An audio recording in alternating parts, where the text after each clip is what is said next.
Good afternoon, everybody. It is, Steve Lookner with Agenda Free TV. On YouTube, you're watching on Agenda Free TV 2. We are here to do a news roundup where we talk about some of the big stories of the day and we take your comments. We haven't done one of these in a little while. I thought today would be a good day to do it, so we're going to go over some stories, talk some news, and we'll see. We'll also talk about what news might pop up during the stream. And hey, I want to say a big thanks to our moderators. We got Sarah55 there, Daniel's Life, Sarah Joy, Mark Helton, Lizzie. They're all moderating there. Thanks for moderating there. I got to get our other chat rooms open so I can see who's there as well. Excuse me. We got... let's see here. Hold on. I'm just opening up all of our chat rooms. Oops, I can hear myself. I don't want to hear myself there. Here we go. Okay. Laverne Thompson is watching. Hello, viewers as well. We got Eggy Hiccups, Irish Me, Rosemary Randolph, Paula Faust, the Macaw Lady,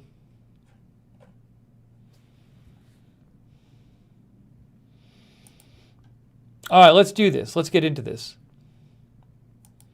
One of our viewers just mentioned tornado watch. Yeah, I mean, I'm going to be keeping an eye on that. There's a tornado watch for part of the U.S. Right here. There's no tornado warnings going on right now.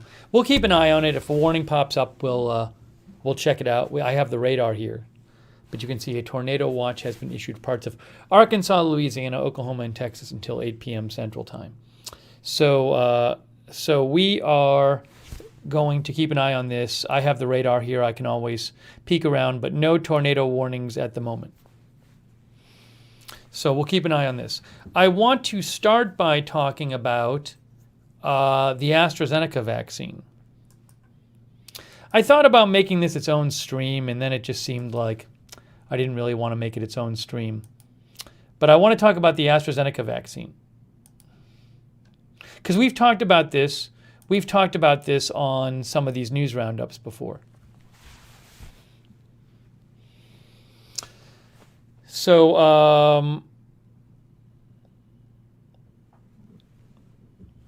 the AstraZeneca vaccine is the main vaccine that's being given out in the UK, and there's a number of countries that have been using that as their chief vaccine. And there's been this question over the last couple months: is it linked to blood clots? And what the European Medicines Agency said today is they said there's a possible link to very rare cases of blood clots.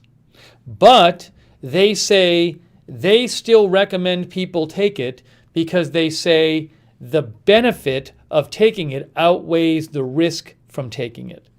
Literally, the first thing they said in their press conference today is, we still recommend taking this vaccine. We consider it safe because the cases of the blood clots that are possibly risk to it are very rare. So I see some misleading. I see some headlines today that I think are irresponsible. Like I saw a Reuters headline which was like, regulators say. I saw a Reuters headline, which is wrong. A Reuters headline I saw, which was like a Reuters tweet, was like, regulators say that the AstraZeneca linked to blood clots. So what they're saying is there's a possible link. But the headline didn't mention that they also emphasize that they believe it's safe to take and that they say the benefits outweigh the risks. So I want to just talk for a second about what they specifically said, because I think there's a lot of misinformation and out there about this whole story. And as Sarah says now, Sarah says that the UK is it that they're not giving it. I think the UK is offering an alternate vaccine to anyone under 30. We'll talk about that as well. This here is also the UK's regulator, medicines regulator, the MHRA, also said there's a possible link between COVID of AstraZeneca vaccine and extremely rare, unlikely to occur blood clots. The benefits of vaccination continue to outweigh any risks, but the MHRA advises careful consideration to be given to people who are at higher risk of specific types of blood clots because of their medical condition. But then the thing with the under 30, hold on a second here. So we'll talk about all this.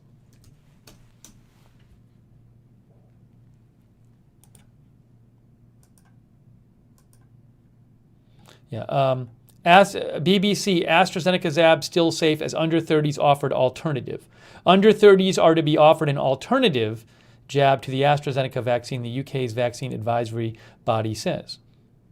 Where is it, dear? Where is the actual story? I want to show you that too. Here it is. Nope, I'm still getting that link too. Under 30s offered alternative to Oxford AstraZeneca jab. So we'll talk about that as well. Blah, blah, blah, blah,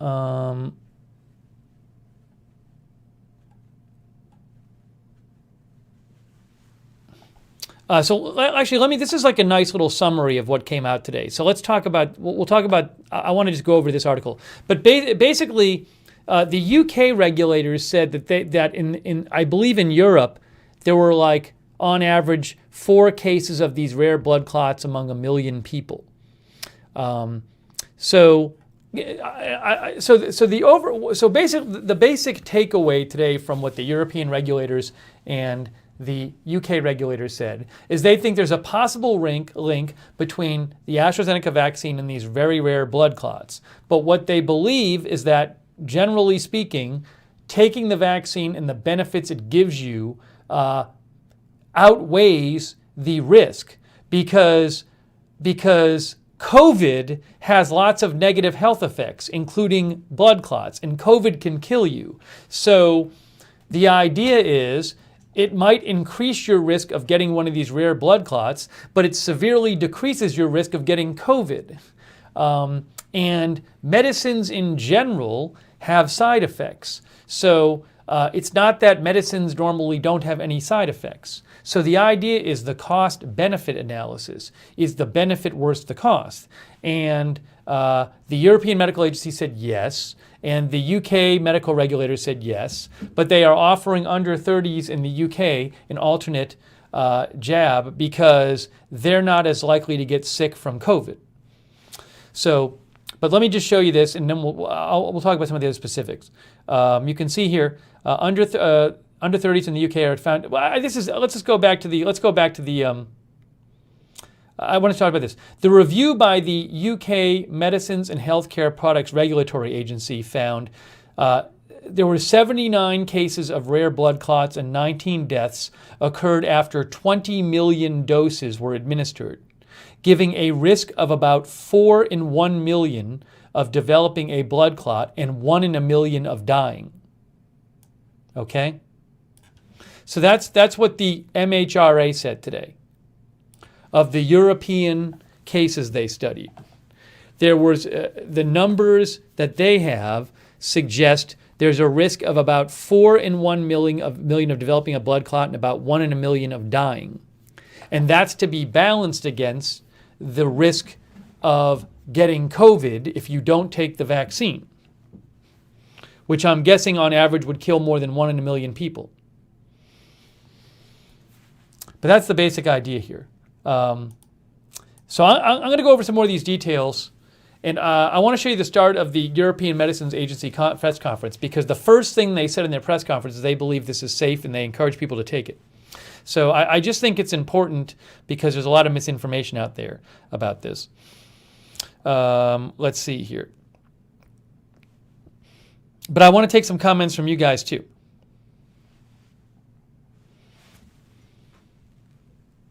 Anne says getting her second Pfizer on Friday. I just got my second shot of the Moderna on Monday.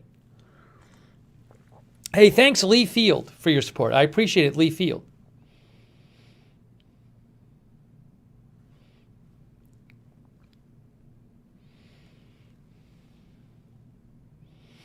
Elizabeth G said, read something about a new double mutant strain. I hope all these vaccines remain effective.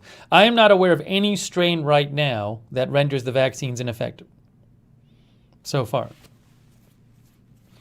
Zinley says, getting my first Pfizer dose on Sunday.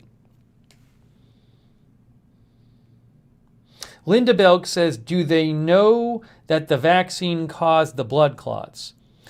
No, that has not been established yet, Linda. There's a possible link. So see, one issue is that it's not clear why the AstraZeneca vaccine would cause the blood clots. It's thought that maybe the AstraZeneca vaccine causes a particular response by the immune system, which leads to the blood clots. But no, that has not been established yet, that there's cause here.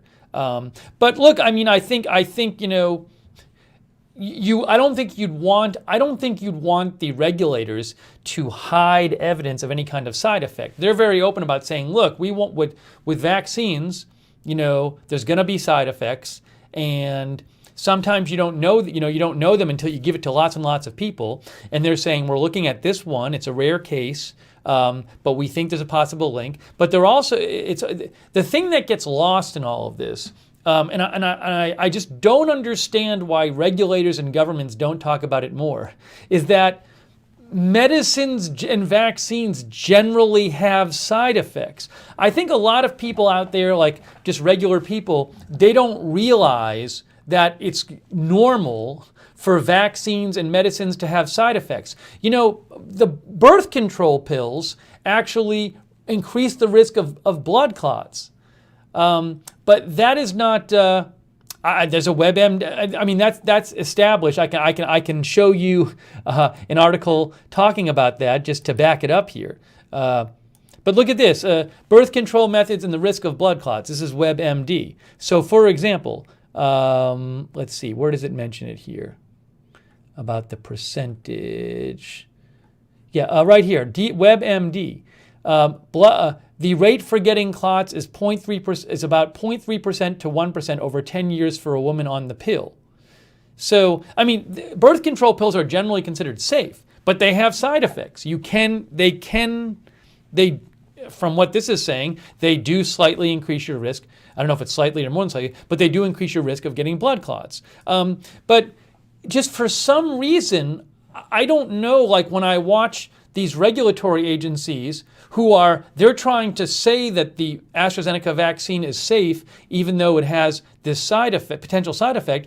I don't know why they're not emphasizing again and again, look, medicines and vaccines generally have side effects. For example, this or this. Chemotherapy has side effects. I mean, they could, to me, that's the most important piece of information to get out there. Because otherwise, people are looking at this and they say, what's wrong here? This thing isn't supposed to hurt anybody. And now we're hearing it has this possible side effect of rare blood clots. But so I think that the key point to convey to people is that all these medicines that you think are safe and that you accept in your life, and all these vaccines have side effects too. And this is no different. But they the regulators don't say it, the governments don't say it. When there's news articles about it, they never mention it. To me, that's the most important point. That's the most relevant point. And it's just never brought up, and it drives me bonkers. So you know, I'm not aware that there's anything here. This is just what happens with, you know, medicines and vaccines, and the regulators in Europe are very upfront about this. They say and the U.S. regulators do this too. They say it's a balance of risk and reward. It's a balance of risk and reward, and they make that blanket statement, but then they don't get into the specifics. So I think it would behoove these regulators and behoove also the governments and media coverage to get into the specifics. What are the risks? What are the rewards? How does it compare to other medicines and other vaccines? And they just don't do it. And I don't understand why. It drives me crazy. I think it's the most important point, and they just don't mention it. Never see it mentioned. So, anyways. Melissa McQueen says, statistics is widely misunderstood. We all should try to better wrap our minds around it, me included.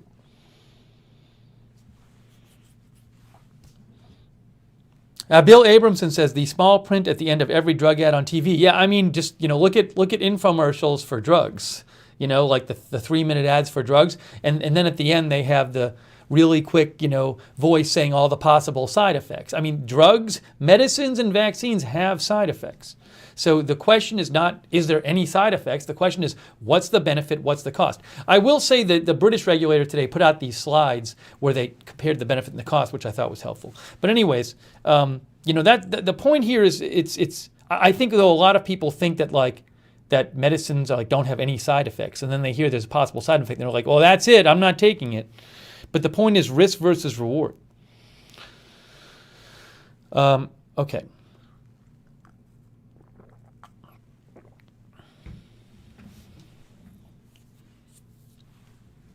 Herculean effort believes our viewer that the minuscule risk of blood clots is a small price to pay for partial COVID immunity, no question.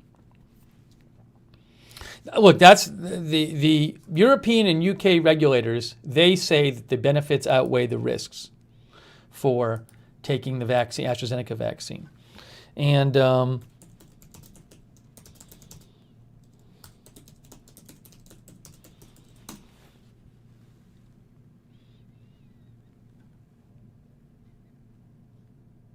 yeah, and look, the birth control pill, somebody mentioned WebMD. This is from Cleveland Clinic. Yes, your birth control pill could make you more likely to have a blood clot.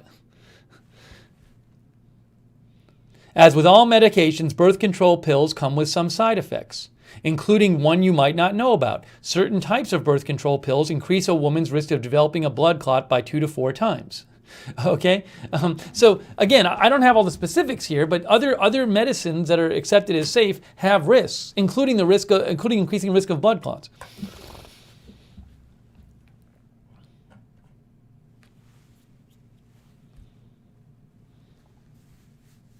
All right, let's. I want to talk about some of the specifics about the AstraZeneca thing, though. Let me do that. Muse got first Moderna dose today and is just tired. I'm glad you got it. Hannah got second dose on Saturday. Had some side effects. Very grateful I was immunized even with the side effects, said Hannah.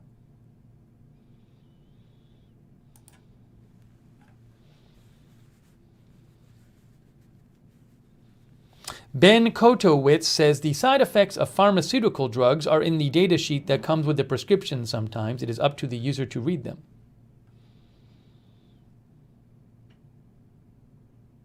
Now, Christine Topher says she thinks that the regulatory agency should not stress side effects because that would cause a panic. So you're saying the regulatory agencies don't want to say, well, this drug also has side effects because it'll cause a panic about the other drug? I see what you're saying. You're saying if the European regulators got up there and said, well, you shouldn't really be concerned. I mean, you shouldn't be overly concerned that there's some rare side effects from this drug because there's also rare side effects from birth control pills and other things. And Christine is saying, well, that might scare people. I don't know, though. Then it means that people are living in this bubble where they just assume there's no side effects from every medicine. So, I don't know. I feel like there's a way to inform people that medicines and vaccines generally have side effects without scaring them.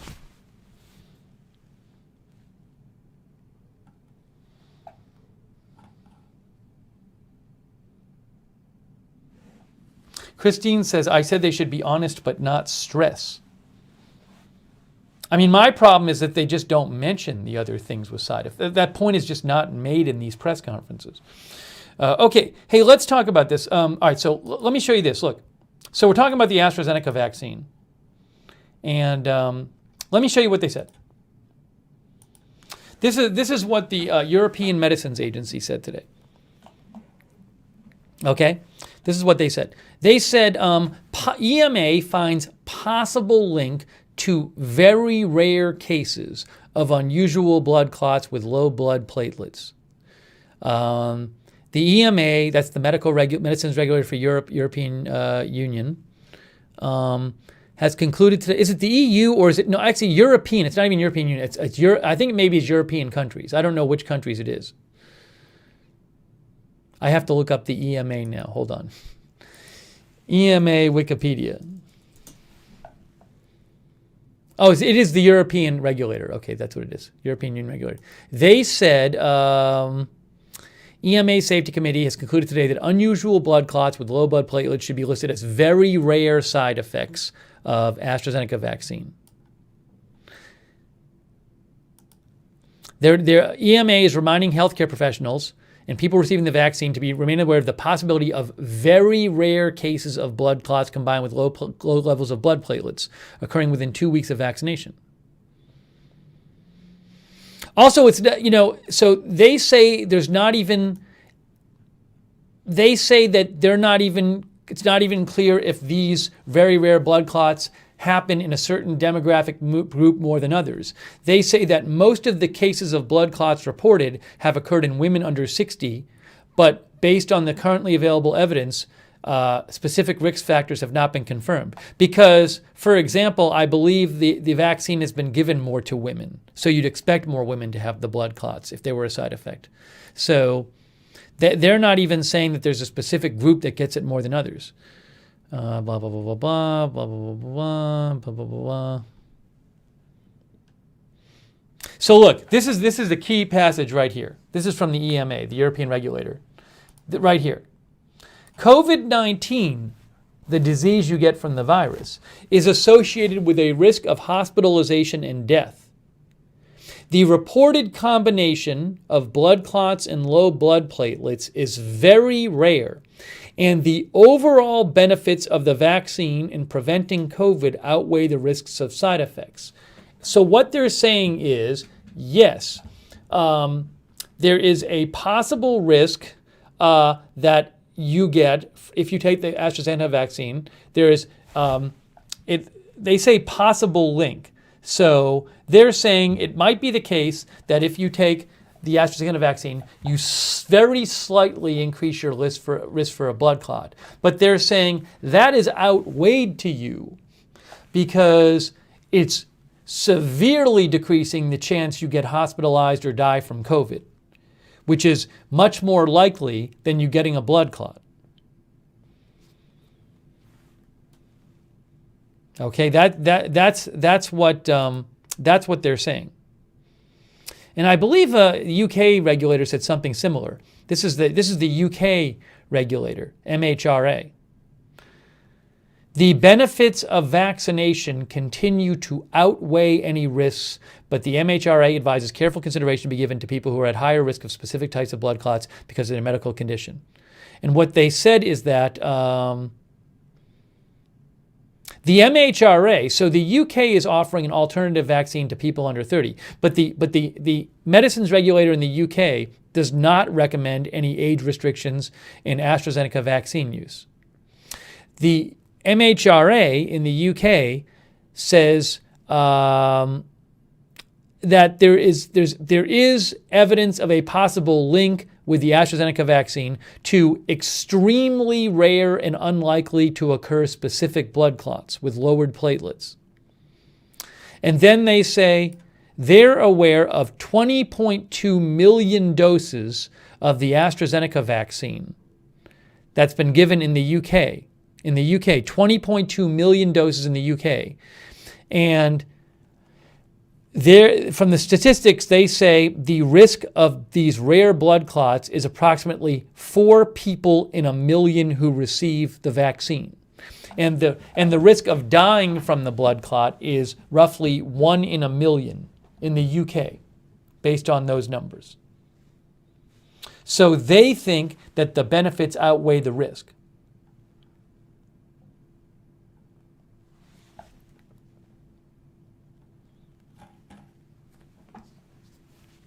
Okay?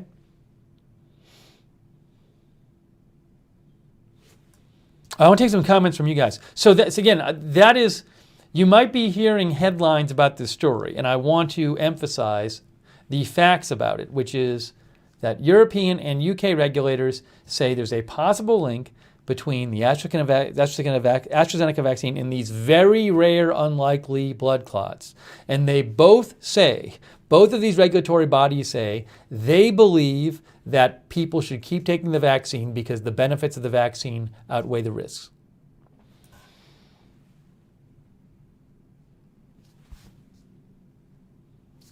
Denise Horton, our viewer, says the benefits way outweigh the risk.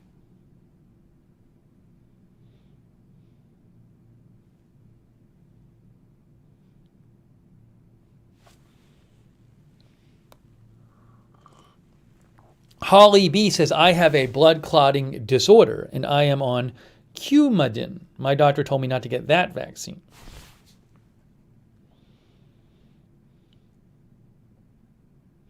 Christine Hercan says, we're getting slammed hard again in Canada. Everyone needs a shot. Did I thank Lee Field? I think I thanked Lee Field, but I'm going to thank Lee Field again. Thanks for your support, Lee Field.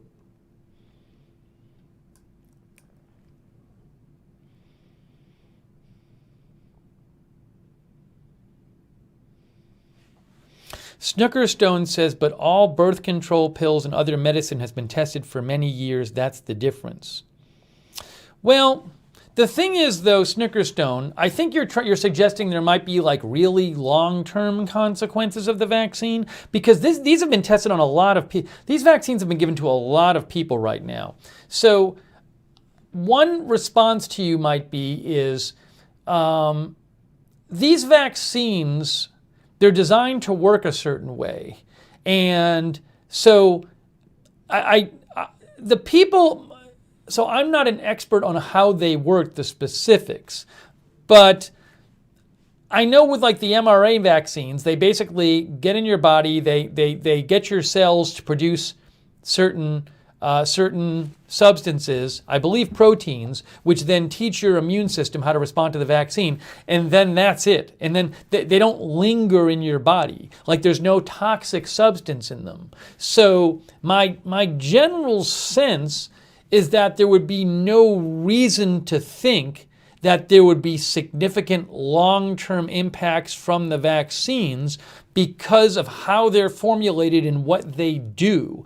I think some people think about these vaccines. Some people, I believe, think about these vaccines like scientists just stumbled upon some potion somewhere. And they're like, we don't know what's in this potion, but it seems to work, so we'll just stick it in people. Well, if that's what you were doing, if you were just sticking some substance you knew nothing about into people, yeah, then you wouldn't know the long-term benefits, or you wouldn't know the long-term risks from it. But that's not what these vaccines are. Scientists know exactly what's in them and exactly what they do, and the sense I get is that given how they are formulated and what they actually do, there's no reason to think there's some great long-term risk from the vaccine, because I believe it acts in the short term. In the short term, it teaches your body to respond to the virus if it gets inside you.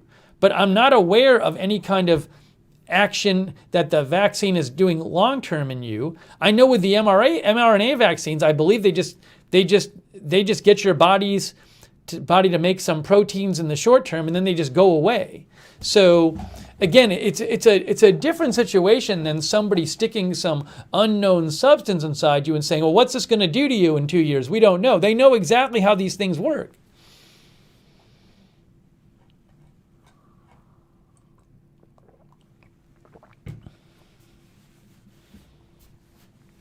Hey, thanks, N. Lee, for your support. N. Lee sent me the on-set sticker. Thank you, N. Lee. I appreciate that. Rhonda Reynolds says, doctors agree it takes time to see if they're safe. Yeah, you do need to look at what happens. But first of all, remember, there are trials. Before these things are approved, there are trials with tens of thousands of people in them. So you observe those people. That take months, right? So that's the first thing that happened with these. So there was trials for months with tens of thousands of people. And now what's happening is now you're giving it to even more people, hundreds of millions of people. And you sometimes see things come up, like have come up with these blood clots. Again, but the regulators say these are very rare. In the UK, they say they've gotten 79 cases of these blood clots in over 20 million people dosed. So that's the kind of thing that if you only gave it to, say, 20,000 people, it might not even show up.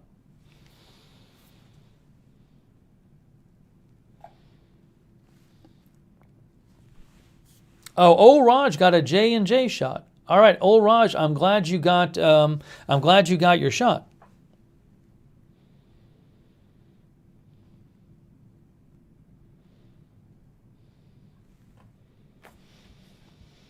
Oh, I got to check my Twitter comments too. You can write to me on Twitter too. I'm looking at the chat room, but you can write to me on Twitter with some comments. All right, so I think I'm going to move on from that story. But, again, I think it's important.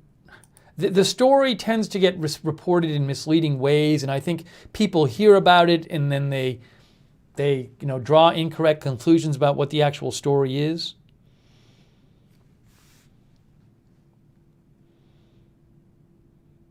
Long Meat Mate says, no AstraZeneca blood clots in the United States. The United States has not approved AstraZeneca yet. So it's not being given out in the United States.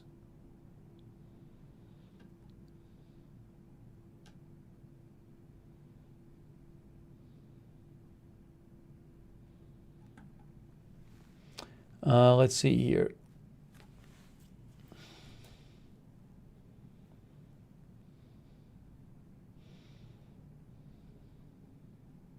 Skaza think the EU is massively overreacting to the news about blood clots. I think Skaza is talking about like when some countries have said we're not giving out this vaccine.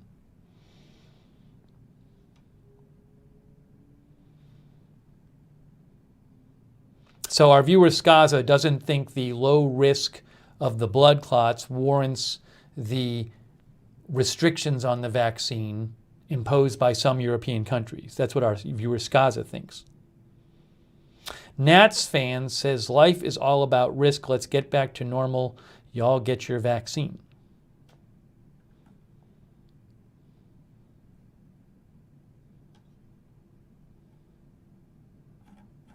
I want to show you one thing though. Before we move on, I want to show you one thing. I want to show you the start of the European Medical Agency press conference on this, because the first thing they say is they think the vaccine is safe. Oh, thank you, Mr. Fe, by the way. I appreciate that. Mr. Fe says, got my J&J shot relieved. So Mr. Fe is done, got the one dose, unless there's booster shots for us in the future. And so what is it, in 2 weeks after J&J, you're considered fully vaccinated, I believe? So great job, Mr. Fe. I'm glad you got your vaccine, and congratulations. And thank you for your support, Mr. Fe.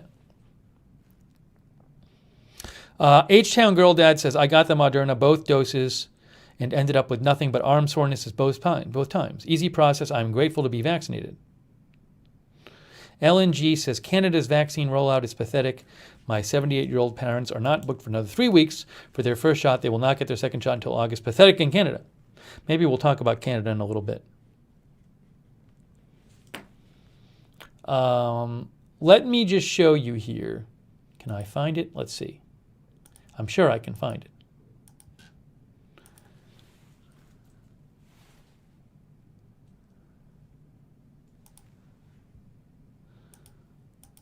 So this was, you can actually watch their press conference. It's like an hour long.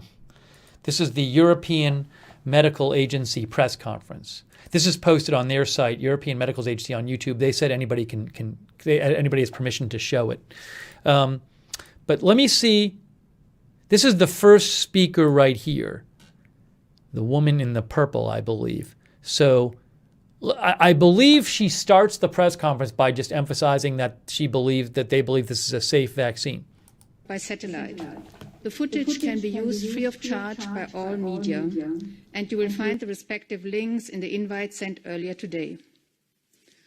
Without further delay, I'm now handing over to Mrs. Emma Cook, the Executive Director of EMA. Mrs. Cook, please.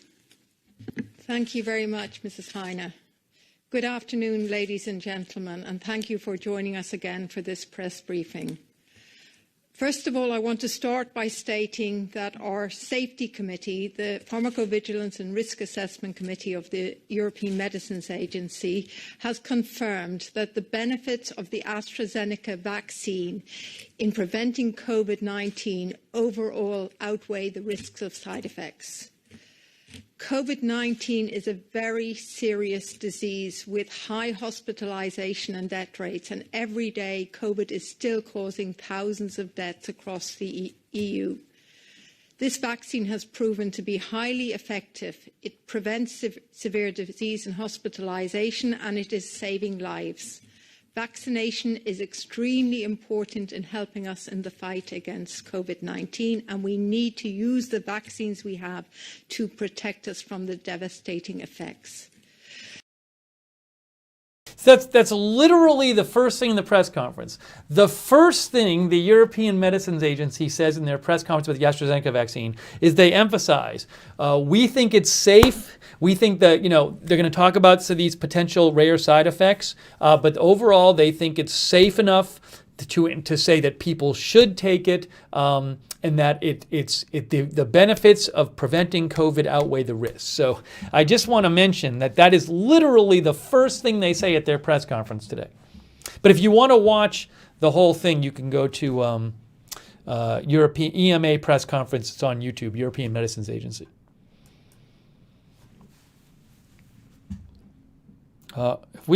Crazy conspiracy comments. You're going to get timed out.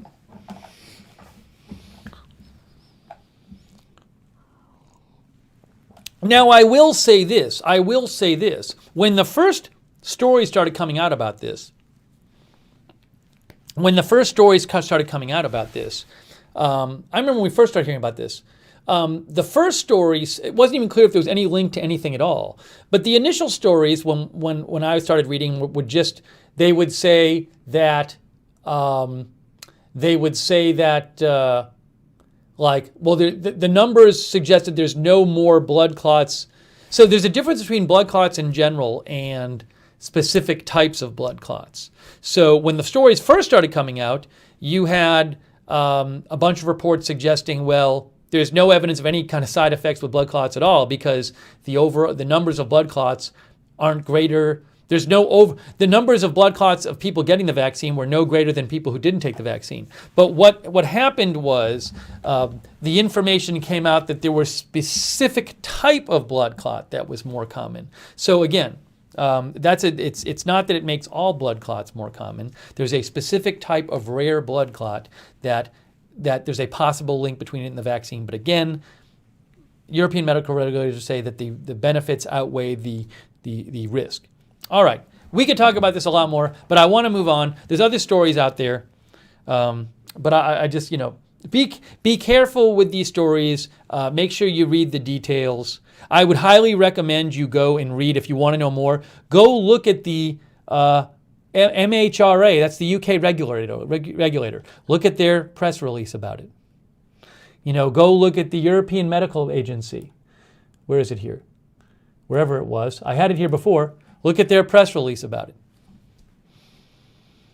Get it from them. Anne is getting her second shot on Friday.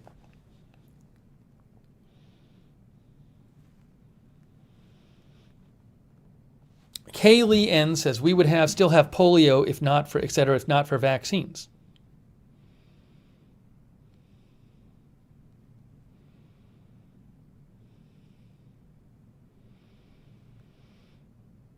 Janet says, how long are the shots good for? We don't know. Honestly, that just what has to happen is scientists have to look at people who take the vaccine and see how long it works for. That's how you tell. The research, at least so far, suggests that the Moderna and Pfizer vaccines last for at least 6 months. It's very possible that you might need a booster shot for your vaccine, because if the immunity wears off after a certain amount of time.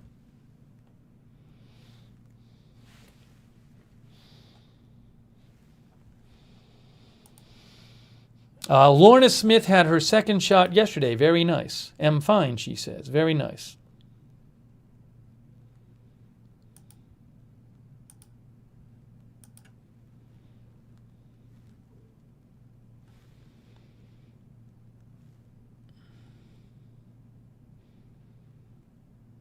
Let's see here. Yeah, Bonnie Vent, we did a whole stream about the Johnson & Johnson vaccine because there's not being domestically produced yet in the United States because they had a problem at that Baltimore plant. So they have to get the Baltimore plant stuff fixed before the Baltimore plant can start producing Johnson & Johnson vaccine. So remember, this actually came out today. So remember, we talked about this, it was like last week. Last week it came out. So, hold on, let me just get this on the screen here. So remember last week there was this issue with the Johnson & Johnson vaccine, which is the Baltimore factory plant, which was working on, there's the Baltimore plant, which was supposed to be helping produce all of the Johnson & Johnson vaccine to be given out in the U.S. They messed up making the vaccine, and reportedly around 50 million doses were ruined. So all of the vaccine, the Johnson & Johnson vaccine given out so far in the U.S. is coming from the Netherlands. It was produced in the Netherlands. So everybody's vaccine that they've gotten is fine, that they've gotten with Johnson & Johnson. But there was only a limited supply made in the Netherlands. Eventually, the U.S., it was the rest of the supply, once the Netherlands stuff ran out, the rest of it was supposed to be produced in the U.S., including by this Baltimore plant. So Baltimore plant was producing the active ingredient for all of the U.S.-made Johnson & Johnson vaccine.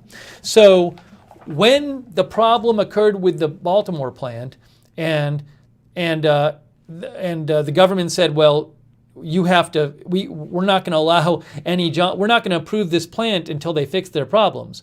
Well, now Johnson & Johnson has there's no domestic production of the Johnson & Johnson vaccine that's been approved yet. There's no Johnson & Johnson vaccine being produced and distributed in the U.S. yet, produced in the U.S. and distributed in the U.S. yet, right? So basically they're running out of Johnson & Johnson vaccine in the U.S. to give out, because eventually the Netherlands supply is going to run out, the supply from the Netherlands, and there's going to be nothing to replace it.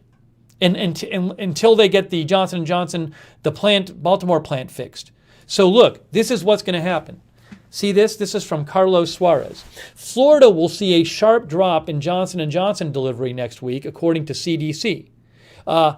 This week, Florida got 313,000 doses of the Johnson & Johnson vaccine. Next week, they get 37,000. That's almost a 90% drop from 313,000 to 37,000. And I'm assuming that will happen around the country, because what was supposed to replace the Netherlands-produced Johnson & Johnson vaccine was the U.S.-produced Johnson & Johnson vaccine. But it's still not being produced and distributed, as far as I'm aware. So that's going to unfortunately keep people from getting vaccinated who would have gotten vaccinated sooner. And it's going to be much harder to get the Johnson & Johnson vaccine in coming weeks unless they get the Baltimore plant up and running. So again, all the Johnson & Johnson that's been given out and being given out is fine. None of the bad Johnson & Johnson actually made it into bottles and got shipped out. But this is going to happen around the country. That's a big drop from 313,000 to 37,000. Hey, thanks, by the way, to Don Teller for your support. Don says the crazy conspiracy people are now saying less ridiculous things just to throw doubt out there and not get timed out, because beware of the crazy anti-vax people. Hey, thank you, Don Teller, for your support. I really appreciate it, Don. Thank you also, SC, for your support. Thank you also, Aries Puric, for your support. Aries says, for Steve Mods, viewers, and lurkers, we are united. Thank you, Aries Puric, and thank you, Ron, for your support. I really appreciate that, Ron. Thank you. And also, let me take some comments here. But, hold on. Hang on. I want to say a quick thanks to our moderators. Sarah Joy and Lizzie and Mark Helton. They are all there in our YouTube chat. Thank you. Linda Belk is moderating. Thank you, Linda, for moderating.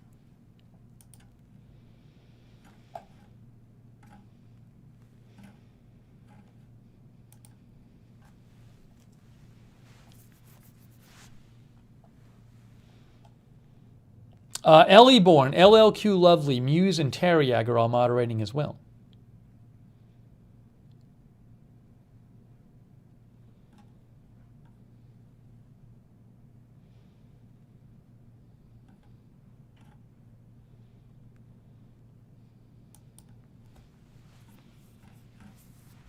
Hold on a second here. I need to do this.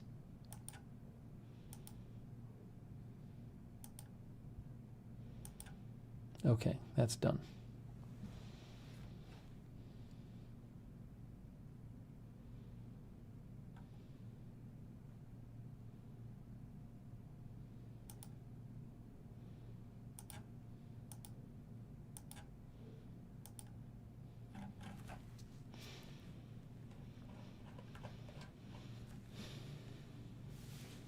Ari says, I'm going to still wear my mask at all times, even though fully vaccinated.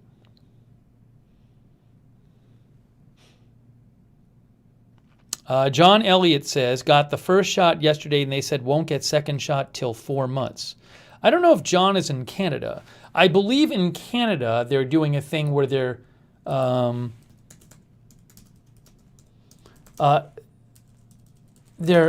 waiting to give people the second shot so they can give more people the first shot, I believe. Let's see here. This is from March. CBC, Canada's decision to delay second doses. Where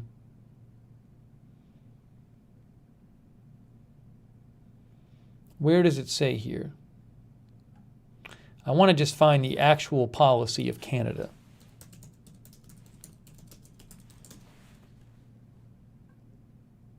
Oh, here's something from CTV News today. Delay between doses expected to be less than 4 months as supply increases vaccine panel. Canada, CTV.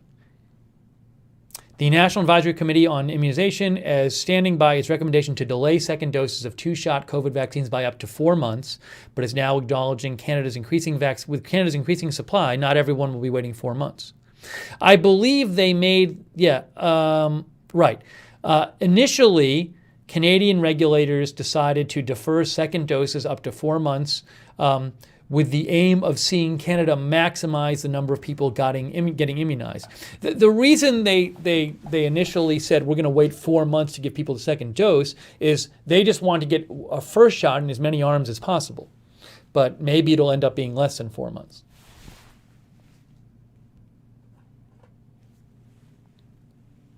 Casimira says 3 months apart in UK.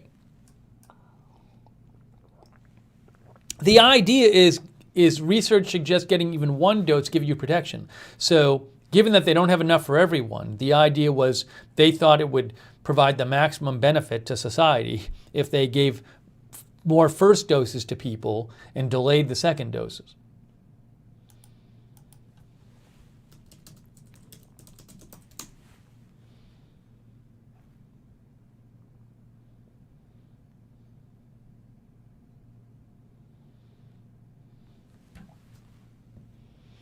Cherry Cola says, I think it's so interesting to hear everyone's thoughts.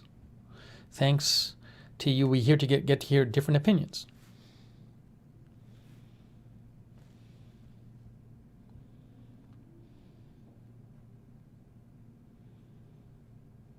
Linda says she's not going to wear a mask once she's fully vaccinated. I'll have to see. I'll probably just follow what the CDC says to do. I'll have to see what they say. Here's what they say right now, if you're wondering.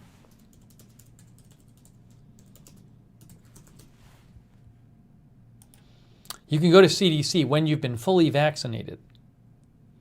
If you've been fully vaccinated, you should not visit indoors without a mask with people at increased risk for severe illness from COVID-19.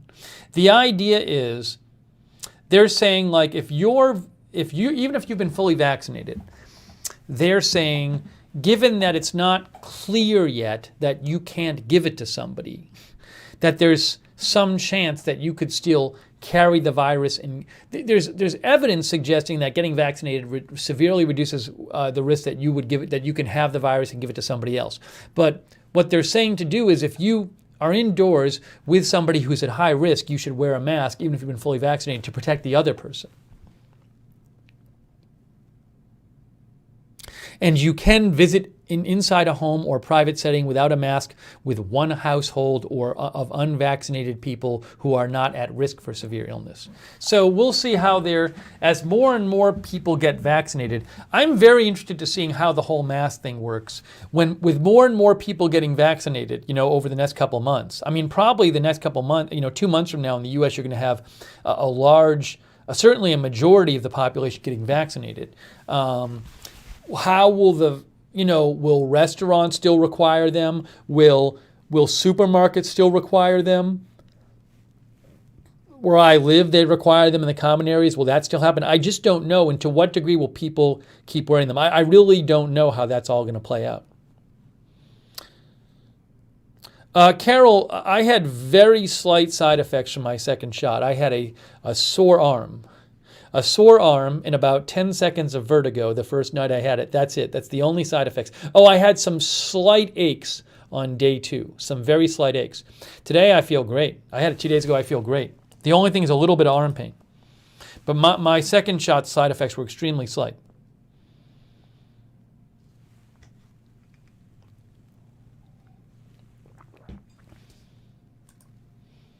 Hey, I owe a thank you to someone. Andreas Oswald from Europe. Andreas says, thank you so much for bringing up the topic of AstraZeneca and also taking care of European issues. Steve, congratulate you on the second shot and look forward to your fully vaccinated stream. Hey, I'm probably going to do a fully vaccinated stream. That's from Andreas. Andreas sent me some helpful information. Andreas lives in Europe, I believe in Germany, and he sent me some information about how people in Europe see the AstraZeneca vaccine and what the concerns are there and how the media is covering it and stuff. So I appreciate Andreas giving me updates from Europe. Or maybe it's Andreas. Maybe it's Andreas. But thank you, Andreas, for your support from Europe. I appreciate that and for the information.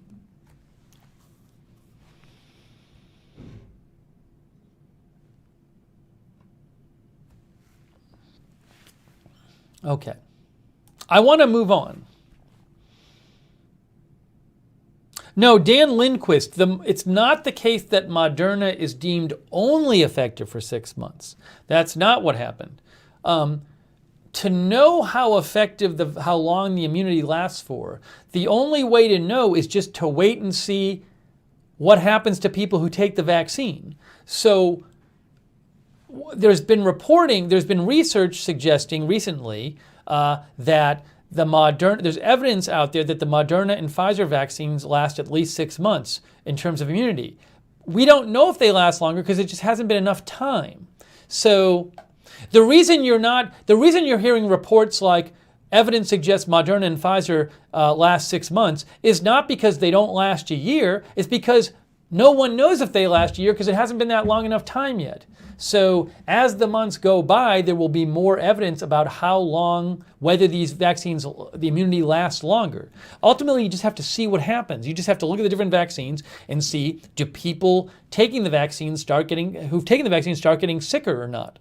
Do more of them start getting sick or not? That'll tell you whether it keeps working, basically. So it's not, the reports have not been that it only works for 6 months. It's that it's at least 6 months. Thank you for moderating, Dan, by the way. I appreciate that. Dan is moderating in our Facebook chat.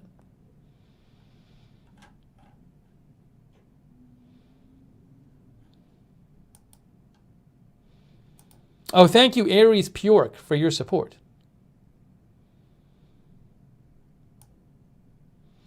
Thank you, Aries. I appreciate that.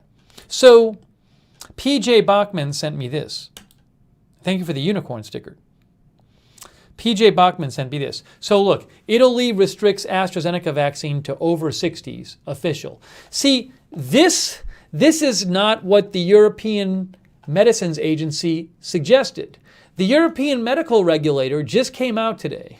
We just talked about this. So I'm not going to spend a lot of time, but they said there's a possible link between the AstraZeneca vaccine and these very rare blood clots. But the European Medicines Regulator said that these are very rare cases and that the first thing they said in the press conference is, we believe that the benefit of the AstraZeneca vaccine outweighs the risk, and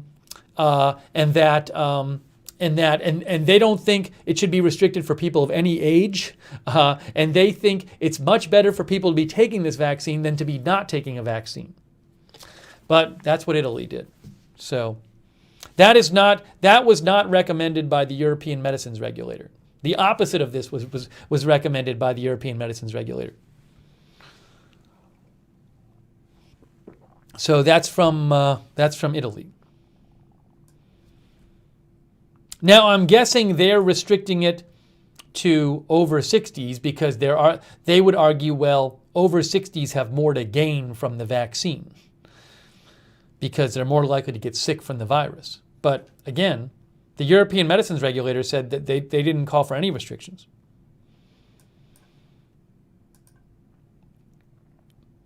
Number 6 says, hi, I'm in Oxford, UK, and I had the Oxford Astrazeneca vaccine 1 month ago and doing okay. So are all others I know. Onwards and upwards, folks.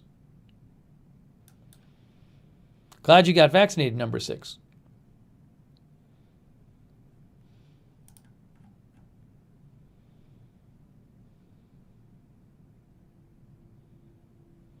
William Featherston recommends Peter Hotez, who is a dean at, he says, dean at National School of Tropical Medicine in Houston. What is this? Baylor College of Medicine. Yeah, I do. I think I follow him on one of my accounts. I have watched his stuff, and I think he's a smart guy. He's on TV a bunch talking about vaccine stuff. Thank you, William, for the recommendation.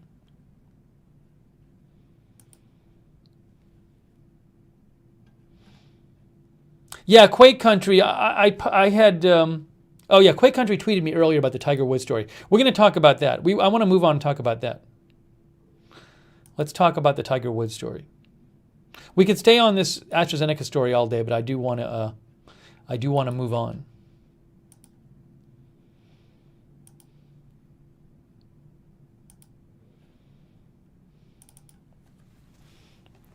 I said in the title we're talking about the Tiger Woods as well, so I can't not talk about it. All right, let's change focus now. First of all, I have to plug in my iPad. We're going to change focus now. We're moving on to Tiger Woods. We're moving on to the Tiger Woods story. Hey, by the way, if you like Agenda Free TV, or if you're watching on YouTube, Agenda Free TV 2, I know it's a little confusing. So my main news channel on YouTube is Agenda Free TV. But there might be like a handful of you out there who didn't know that. So if you're watching this channel and you don't know what it is, my main news channel is Agenda Free TV on YouTube. But sometimes on YouTube we do these news roundups on Agenda Free TV 2, which is what you're watching right now. So if you're watching on YouTube and you like Agenda Free, you like this, then you might want to subscribe to my main news channel, which is Agenda Free TV. On the other platforms, it's all just Agenda Free TV.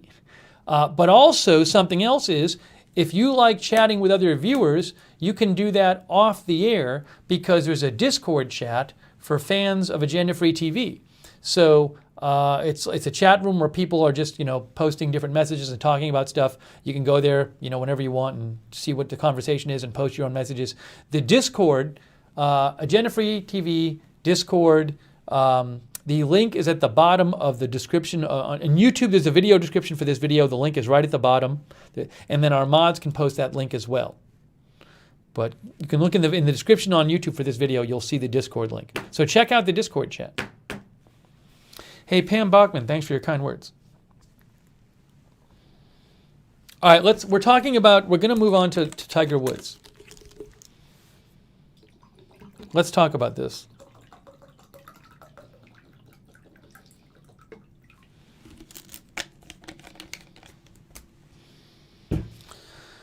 Okay, there's actually a press conference. Let's watch some of the press conference that the LA Sheriff's Department did about the Tiger Woods crash.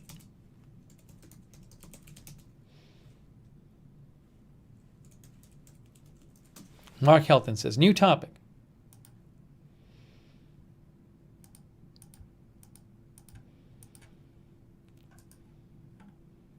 Here it is.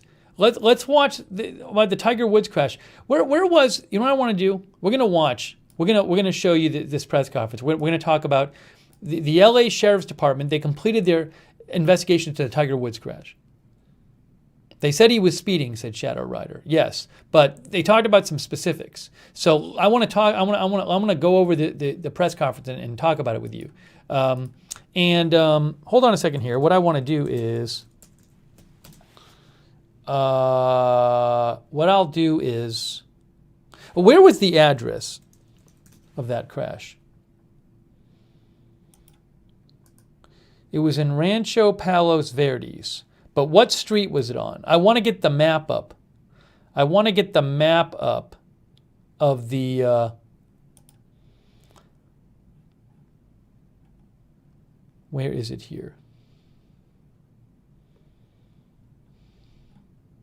This is the one thing I didn't do. Here it is, right here. Near Palos Verdes High School.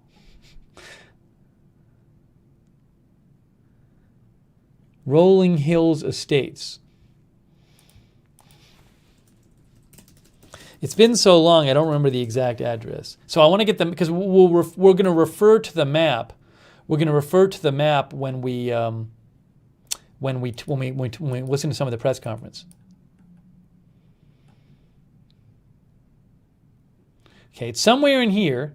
Let's see. Can I find the exact address?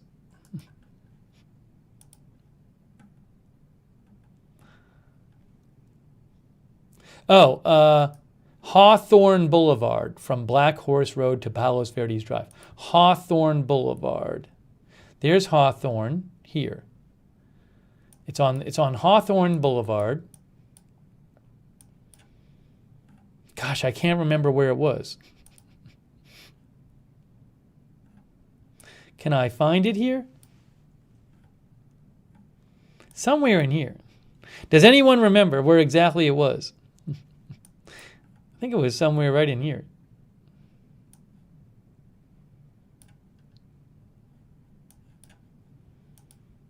See if I can find it. Yeah, going downhill. Oh, it was right here, right? That was the sign. Was that the sign? Didn't he like crash right into here? I think. Am I right? Maybe? Maybe? No? I think it was right here.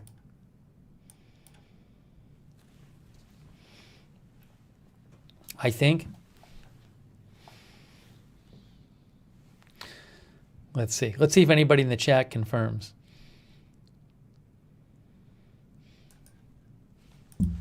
Jan Porter says yes.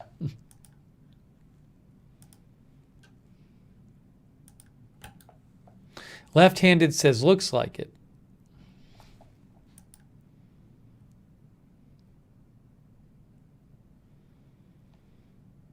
Carol Llewellyn says yes. Okay, so let's this is interesting. I want to show you some of the specific things that the police said, okay? So we're going to do that right now. Let's hear what the actual police said. Gigi says that's it. All right, here we go. Let's listen. We're going to talk about this. I want to rather than just read a news article, let's listen to exactly what the LA County Sheriff's Department said about this crash. Doctor in London, it is important because we're going to be referring to the map. I can't refer to the map if I don't know where the exact place is. All right, let's do this. Safety that we just and this is true. All right, so we'll listen to this, and I'll break in and we'll discuss it. And instructions will be given at that time. If you should require assistance during the call, please press. Captain of Lomita Sheriff Station, James Powers. After they speak, we'll open it up for some questions, and then after all of that, the sheriff will transition to Spanish. Now, it's my honor to introduce Sheriff of Los Angeles County, Alex Villanueva.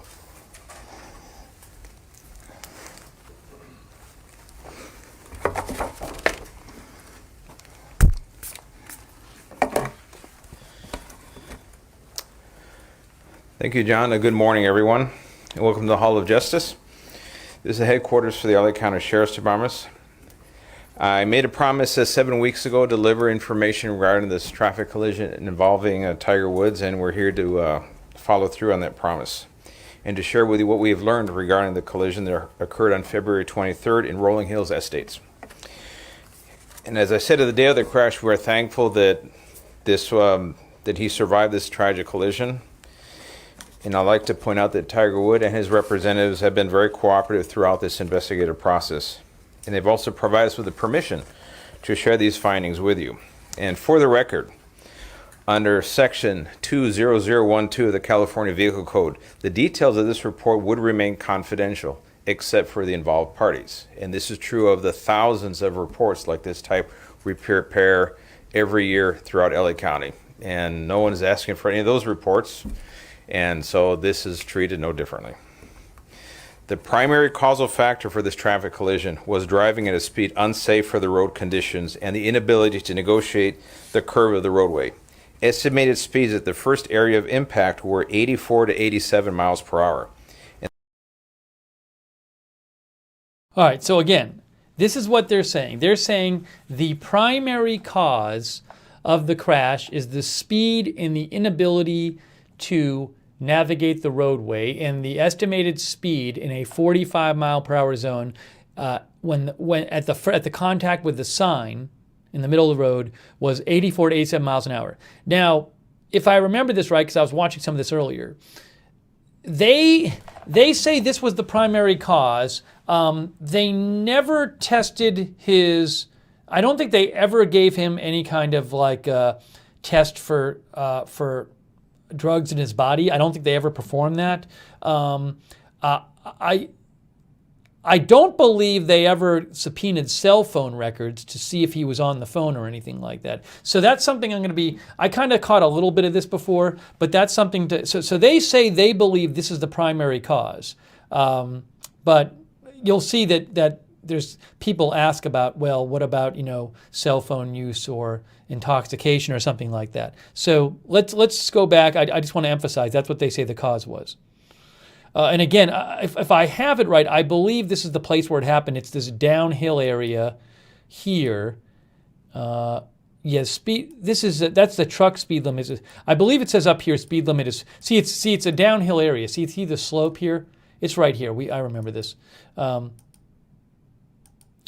you can see the speed limit up here. 45. See, it says speed limit 45. Right there. So he was going not 45 when he hit this sign right here. So remember, he hit this sign here. Oops, didn't want to do that. The idea is he was traveling downhill and he hit this sign, and then he kept going and ended up on this in the tree. He hit a tree over here on the other side of the road.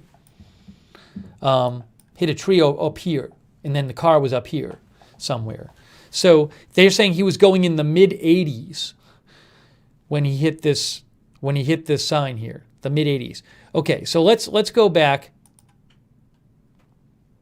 Julie Huff says he's lucky to be alive. Scott Paulin says celebrity privilege. Ann M thinks he should have his license taken away. Casimiera says very dangerous driver. He could have killed someone. Should not be allowed to drive now. All right, let's go back and let's listen to a little more of this, okay? For the involved parties. And this is true of the thousands of reports like this type we prepare every year throughout LA County. And no one is asking for any of those reports. And so this is treated no differently. The primary causal factor for this traffic collision was driving at a speed unsafe for the road conditions and the inability to negotiate the curve of the roadway. Estimated speeds at the first area of impact were 84 to 87 miles per hour. And the final estimated speed when the vehicle struck the tree was 75 miles per hour. There were no citations issued, and there are no signs of impairment. Now, I know there are some saying that somehow he received a special or a preferential treatment any of some kind. That is absolutely false. There was no signs of impairment. Our primary concern, once we obviously at the scene of the collision, was his safety. And this is where you have to switch gears and make sure the person can survive and receives the medical care they need. And the fire department, paramedics, and that's why he was taken to a trauma center, because he obviously had compound fracture to a leg and it was life-threatening injuries. So I know there's a lot of experts who claimed, or drug recognition people said, oh, they should have drawn blood or done this or done that. And without the signs of impairment, we don't get to the point where we can actually author a search warrant and develop the probable cause to get that and execute that search warrant. So that did not happen, and that is not preferential treatment that would occur in any collision of this type based on these circumstances. And past history does not get you the elements you need to establish that probable cause. So what they're saying is, what the sheriff is saying is that they couldn't test his blood because you need a search warrant to do it. And they said they didn't have any evidence of intoxication. So what's a little confusing to me, I just don't know the answer to this, is because someone would say, well, isn't the fact that they drove their car across the road and plowed into a tree, why isn't that in itself, why isn't the actual driving in itself evidence to suggest possible intoxication? This is what I don't understand. I need to, maybe somebody wrote an article about this somewhere. I wouldn't be surprised if there's an article about this. I haven't seen one, but I haven't really been looking today.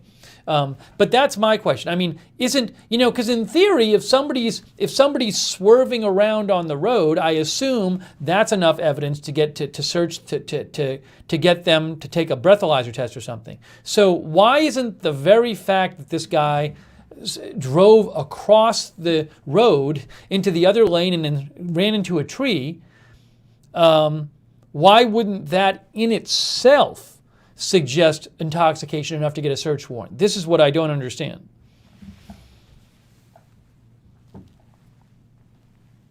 But I don't know.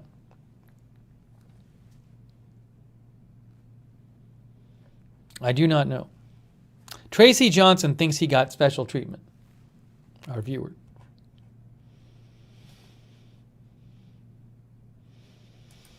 Hang on one second, guys. Hang on one second. We're going to go back to that. I'd really like to know the answer to that question.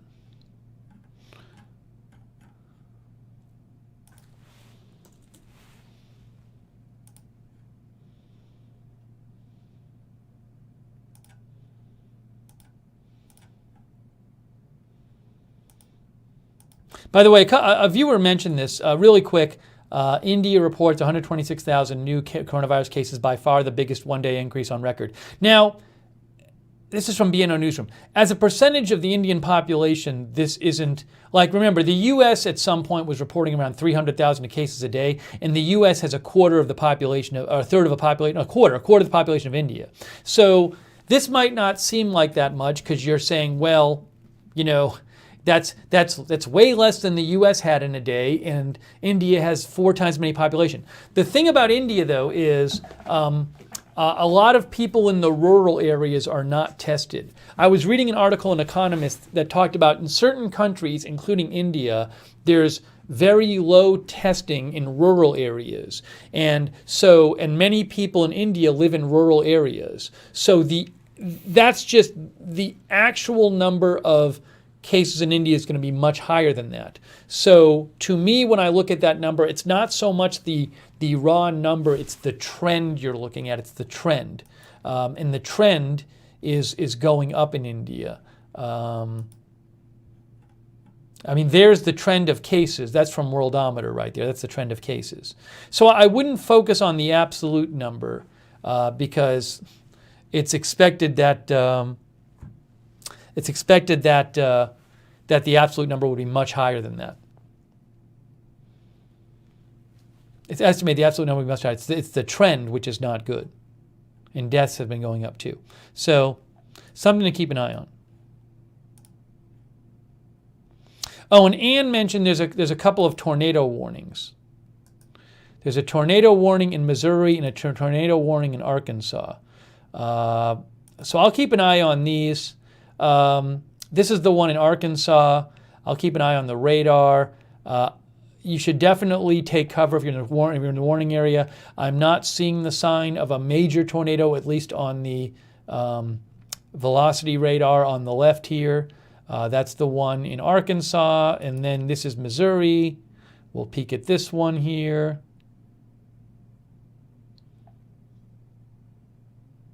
I don't know. Again, I'm not seeing. Looked a little worse. They're worried about this right here.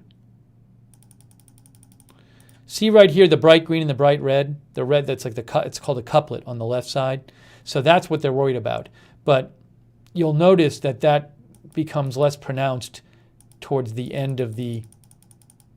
See, what you're looking for is like a red oval and a green oval next to each other like this on the left. But that becomes less pronounced. So I'll keep an eye on it. It could be a tornado. If it is, it's probably right here. I'll keep an eye on it. But thanks for letting me know about that.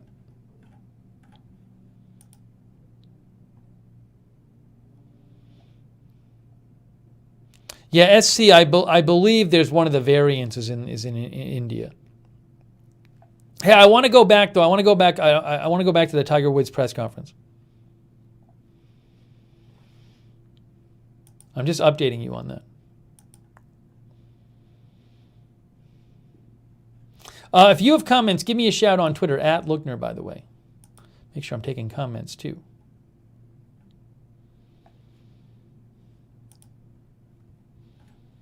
And check our chat rooms. Let's see here.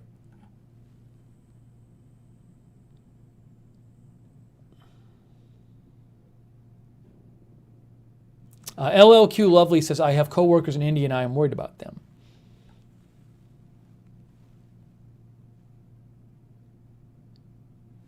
Super Sounds says, Sheriff Villanueva breeds a force that shared pics of the Kobe Bryant crash. He's the head of a rotten fish. That's what Super Sounds says.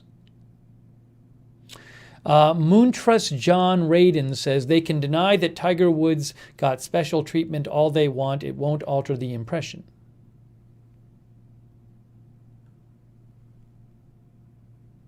Muse says, I'm sure they checked his blood work at the hospital, but the hospital, don't have clearance to release the results.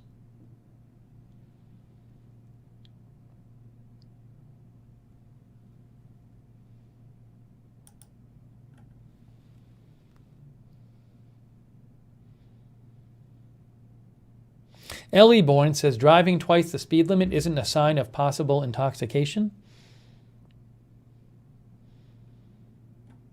Okay, let's see here. Those are some viewer comments. Julie Sockett believes Tiger was driving in a fast car and didn't know the road and crashed. One of our viewers says, what do they talk about the black box? All right, let's go back here and let's listen to more of this. So again, they say that he was driving 84 to 87 miles an hour when he hit the sign. This is the sign he hit. 84 to 80, or one in this position. He was driving down this hill, 84, 87 miles an hour in a 45 mile an hour zone when he hit the sign, and then he was driving, by the time he got across the street and hit the tree around here, he was driving 75. Okay? Let's continue here. I'll leave it at that. So now let me introduce Jim Powers, who's the captain of Lomita Sheriff Station.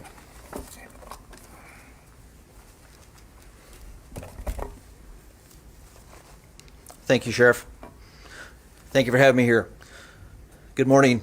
I'm here to discuss some of the details of the traffic collision that occurred on Tuesday, February 23rd of this year at approximately 7:12 in the morning on Hawthorne Boulevard in the city of Rolling Hills Estates involving Mr. Tiger Woods. I'd like to first introduce the deputies that were involved in this investigation. The first responding deputy is Deputy Carlos Gonzalez, who is to my right. Also Deputy Justin Smith, who is involved in the investigation after the fact, and the lead investigator, Detective Johann Schlogel, and then Sergeant Michael Downing from Traffic Services Bureau was involved in the evaluation of the data recorder of the vehicle. So upon our arrival, when Mr. Woods was involved in the collision, we responded. The vehicle was off the roadway and on its side.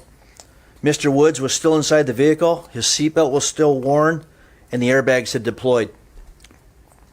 Mr. Wood appeared injured based on his appearance, and to prevent further injury, we waited for the paramedics to arrive to remove him from the vehicle and transport him to the hospital. There should be a slide of an aerial view The median is depicted on the slide where the first area of impact was. There's a sign on the median that was the second area of impact, which is depicted by red dots. And then the third area of impact was on the west curb on the opposite side of Hawthorne Boulevard. And then the fourth area of impact was a tree west of the curb off the roadway, approximately 71 feet. And the blue dot that's indicated there is where the point of rest where the vehicle was. The impact of the vehicle when it hit the tree caused the vehicle to go airborne and do a somewhat pirouette, landing on its side. The follow-up investigation after the fact, as the sheriff indicated, there was no evidence of any impairment. There was no odor of alcohol. There were no open containers in the vehicle, and there were no narcotics or any evidence of medication in the vehicle or on his person. In this situation, the question was asked about, did we conduct field sobriety tests? Due to his injuries and the traumatic nature of his injuries, it would not be appropriate to do any type of field sobriety test. I will say that Tiger Woods and his management team have been in communication with us and have been throughout this entire event and have cooperated with any of our follow-up investigation questions and have responded to any of our questions and or concerns. The event data recorder was investigated, and on March 1st, we examined that data recorder after obtaining a search warrant that was signed by Judge Tony Cho of the Torrance Courthouse.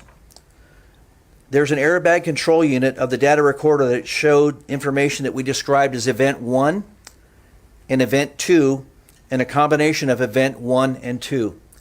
Those events are areas of impact that was recorded by the recorder.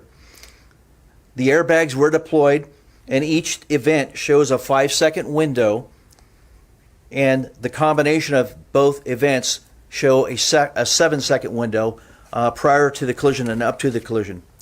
The event data recorder showed speeds ranged from 82.02 miles per hour to 86.99 miles per hour and back down to 68.35 miles per hour. A second reading of this event data recorder is the acceleration pedal percentage, which is the pressure applied to the accelerator pedal during the collision. This measurement was at 99% at the area of impact, at all the area of impacts of the collision. The data recorder also recorded braking. There was no evidence of braking throughout this collision. It is speculated and believed that Tiger Woods inadvertently hit the accelerator instead of the brake pedal, causing that 99% rating on the accelerator pedal. So I just want to talk about that. So what they're saying is they have this data recorders from the car, right? And they say that in both, when the car first hit the median and the sign, and then when it went across the street and hit the tree, the curb and the tree, they say the accelerator was basically pressed all the way down and there was no braking at all. And you might wonder why that is. And they think, the police believe that he accidentally hit the accelerator rather than the brake, right? That's what they're saying. They say they believe that maybe when he lost control of the car, he accidentally hit the accelerator rather than the brake. That's what they just said, because the readings from the car show that as that car was hitting the sign and hitting the tree, going across the street, the accelerator pedal was basically pressed all the way down and the brake wasn't pressed at all. It is interesting. I wonder about that. You know, I could see if somebody panics, right? Who knows what was going on, but if you realize the car is, the car is out of control and about to contact something, I certainly, I don't know what I would do, but I could understand in a panic at the moment you just, put your foot down on something. But that's what they say.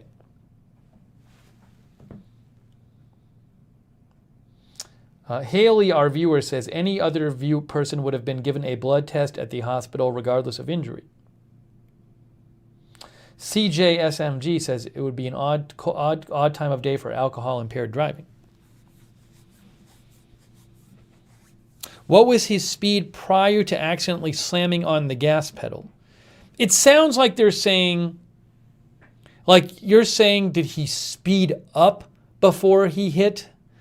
I see what you're saying. You're saying did he speed up before? Like, did he panic, hit the accelerator, and then speed up? I mean, I don't know. It's an interesting question, but it sounds like they said he, at first contact with that median, they said it was between 84 and 87 miles an hour. So I have to imagine that's around how fast he was going. He wouldn't have had much time to hit the accelerator and speed up before that.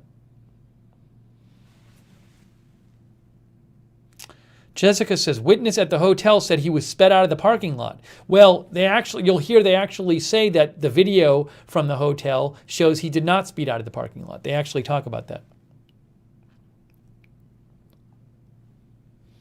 Okay, let's listen to a little more of that. But it's a really interesting comment that they believe he accidentally pressed the accelerator rather than the brake. K-Jack says, remember he was flying and it all happened very fast.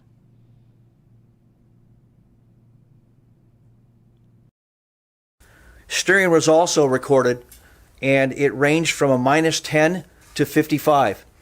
And this is on a 360-degree circular model. So it indicates that steering was made from the left and to the right, and it's believed that this could be from trying to correct from the impacts, and also the impacts itself throughout the collision. Again, the estimated speeds of impact were 84 to 87 miles per hour at the median. 84, and then at the impact of the west curb line, it's estimated the speed was about 75 miles per hour. And these are estimated speeds based on the recordings from the data recorder. The cause of the collision is determined by the statements of the parties involved, any independent witnesses, facts of the scene and roadway, and the opinions of the traffic investigators. There were no independent witnesses of this collision, and the primary cause was driving at a speed unsafe for the road conditions and the inability to negotiate the curve of the roadway. No citation was issued, and there were no independent witnesses and no observations by a peace officer which would support the issuance of a citation. And that's all I have, and if you have any questions, we welcome them. You want to answer, or does the sheriff want to ask first? Just ask a question, that's fine. Captain, thank you, Elizabeth. Captain, was there any evidence of distracted driving? I mean, did you check his phone for any texting or anything like that? We did not check his phone for texting, and there was really no need to do that. And so there was no other evidence. The only associated factor, well, there's two factors: the speed and the failing to maintain the straight course or the curvature of the roadway. That's it. There's nothing from the cell phone to indicate any type of distracted driving. So there was no texting or phone calls or anything around that time? Not to our knowledge. Captain. It doesn't make any sense. He says we didn't check the phone. He says we didn't check the phone, and then he says it's not to our knowledge there was no texting or any kind of phone usage that might have been distracting him. And it's like, well, they didn't check the phone. See, this again is this thing is they say, when they were asked, like, did you check? They said, well, we didn't check his blood. We didn't check his blood because we couldn't get a warrant because there's no evidence that he was intoxicated. And what I said is, well, isn't the fact that he drove across this roadway and plowed into a tree, isn't that evidence enough to get a warrant? I don't know. And it's the same thing here. He's saying, well, there's no evidence to suggest we didn't check his phone because there's no evidence to suggest he was on the phone. Well, how about the fact that he drove across, he hit a sign in the median and then drove across the road into the opposite lane and then hit a tree? That's not itself evidence that he might have been distracted driving. And also, he was going at 80 miles an hour or 85 miles an hour. So I don't understand why they say this. Also, I don't know, maybe somebody eventually asked the question. I didn't listen to the whole press conference before. But somebody should, I want a reporter to say, isn't the fact that he drove into a median and hit a sign and plowed through and kept going across into the other lane and then hit a tree and then the car flipped over and he was driving 40 miles over the speed limit and then he didn't hit the brake, he hit the gas. Isn't that in itself evidence that he might have been intoxicated or distracted by his cell phone? And so wouldn't that be enough evidence to make you want to check these things? And this is what's driving me crazy. just, it's just the obvious point. Anyways. Terry says, I thought they said earlier they checked the phone for texting. He just said they didn't text the phone. He said they didn't check the phone. He literally just said you didn't check the phone. CJSMFG says he probably will never drive himself again. Haley says, where was he headed? Was he late for a flight or something? He was headed to a photo shoot. He was headed to day 2 of a photo shoot, I think at a golf course. Like a photo video shoot he was going to. I don't know if he was late for it. Right, I'm a star boy says the other question is how often do they test for intoxication on any car accident? Yeah, what you'd want to know is what would they do with a regular person if this happened? Would they check the phone and would they check? They say he got no special treatment. So they do say that. We already saw that part. They said he got no special treatment. But I don't know. It just when they say there's no reason to think he was distracted, well, how about the crash itself?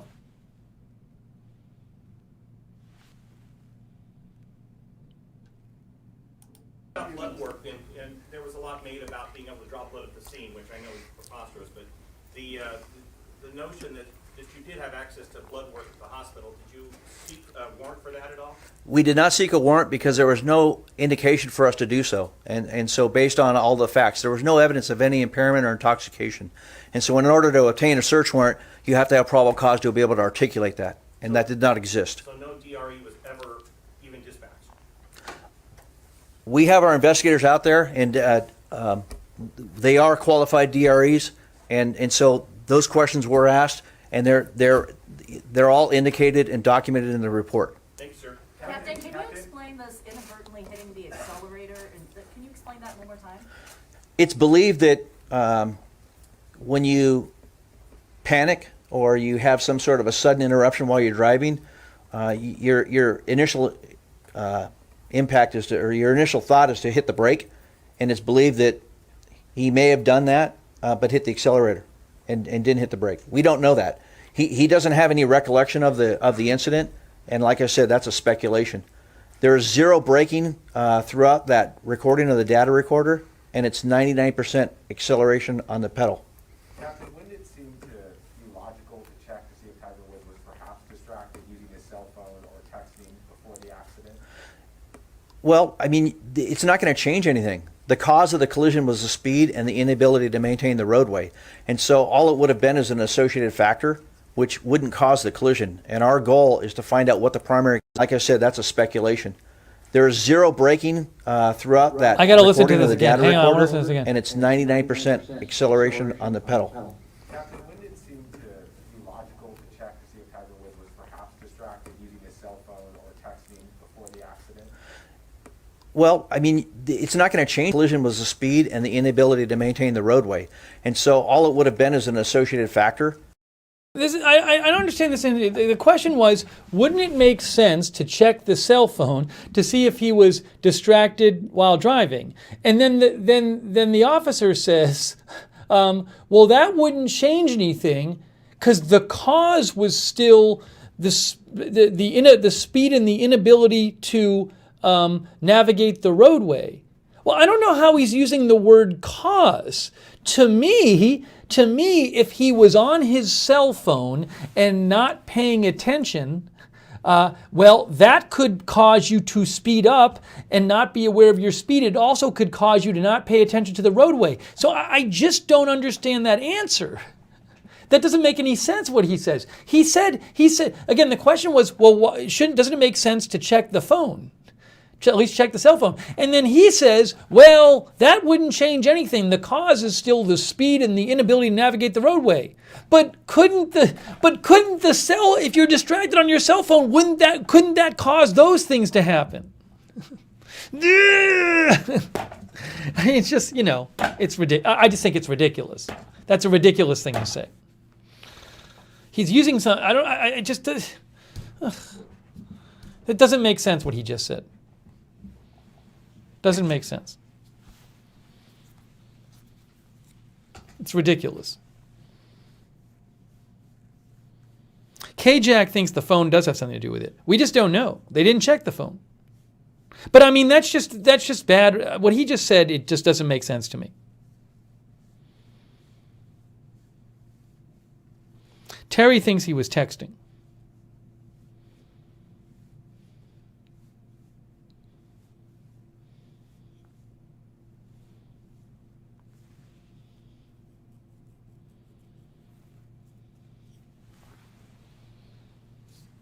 K-Jack says a sudden interruption could be a phone call, texting, looking at this map. Lucy Rose says this is getting me riled up with them saying no need for this check and no need for that check. Me So Hungry says, isn't that accident in a history of DUI a probable cause?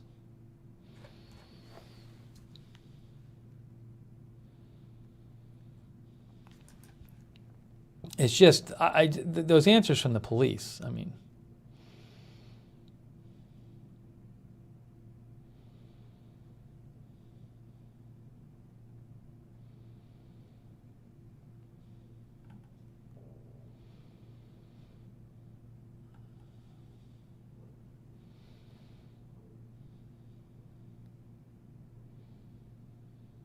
Ducksaur thinks maybe it would make sense to floor the accelerator if you're looking at your phone.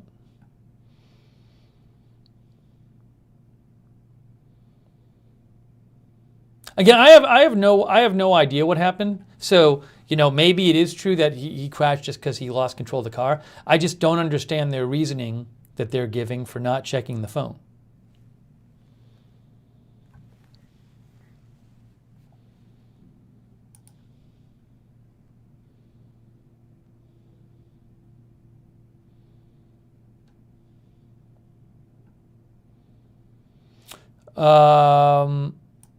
Chris P. Bacon says the car basically understeered into the corner. This means you steer the car, but it goes straight and doesn't turn. This would have shown on the data recording. That's what Chris thinks.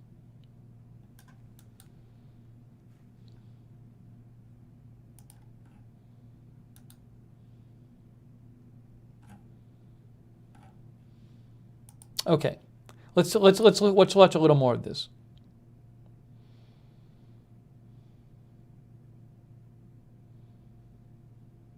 Dan Lindquist says, sounds like they're giving him the benefit of the doubt where others would be suspected.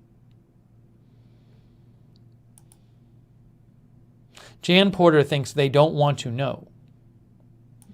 Which wouldn't cause the collision. And our goal is to find out what the primary cause of this collision was, and that's it. Did you ask him if he was texting or on the phone before the accident? We don't have that knowledge. Captain, considering the fact that was not recalling at all the fact that he had been driving, had no recollection of it, is that not justification for doing a DRE at a later time or potentially blood alcohol test? No, but my investigators, as they interviewed him at the scene and at the hospital, the questions were asked, and there was nothing to indicate any type of intoxication. He did answer those questions. He did not. He stated he didn't drink. He didn't. There's nothing. He's not under. He wasn't taking any medication. So those questions were asked and answered. And was there any reason for the excessive speed? Did he justify that at all? At this time, we're going to open it up to the phones. Thanks, John A. and Petey, by the way. I appreciate that, John A. and Petey. John A. and Petey says, according to a TMZ article I read, the authorities stated they did not have probable cause to issue a search warrant for his blood, his phone. Well, first of all, yeah, so they definitely said in this press conference they didn't search. They claimed they didn't have probable cause to get a warrant for his blood search. What I said before is I'm confused as to why the very fact that he got into this accident wouldn't be in itself probable cause. That he drove across the road into the other lane and then ran straight through a sign and ran into a tree. I don't know why that. Maybe there's a legal reason it's not not enough for probable cause. I don't know why it's not. In terms of the phone, I don't believe they said they didn't have probable cause for a warrant. I think they just said we had no reason to. That was different. When they said the phone, they weren't talking about probable cause for a warrant. I don't believe. I believe they just said, well, we have no reason to check the phone because we already know the cause. The cause is him driving too fast and not being able to navigate the roadway.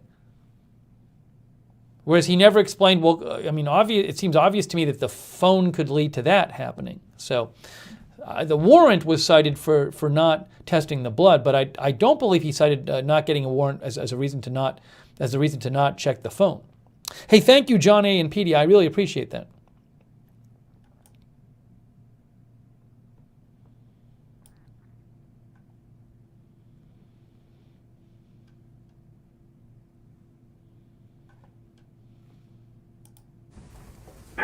Thank you. Ladies and gentlemen, if you have a question on the phone lines, please press 1, then 0 on your telephone keypad. Captain, this yellow line, is that an accurate depiction of the... And our first question comes from Craig Bickner. That's an estimate. With KNX News Radio. Please go ahead. Hi, good morning. Thank you for taking the call. I want to know, based on this vehicle and the way it's configured, it did have some ability for autonomous driving or autonomous capabilities. Do we know if any of those were in use at the time of this collision or before?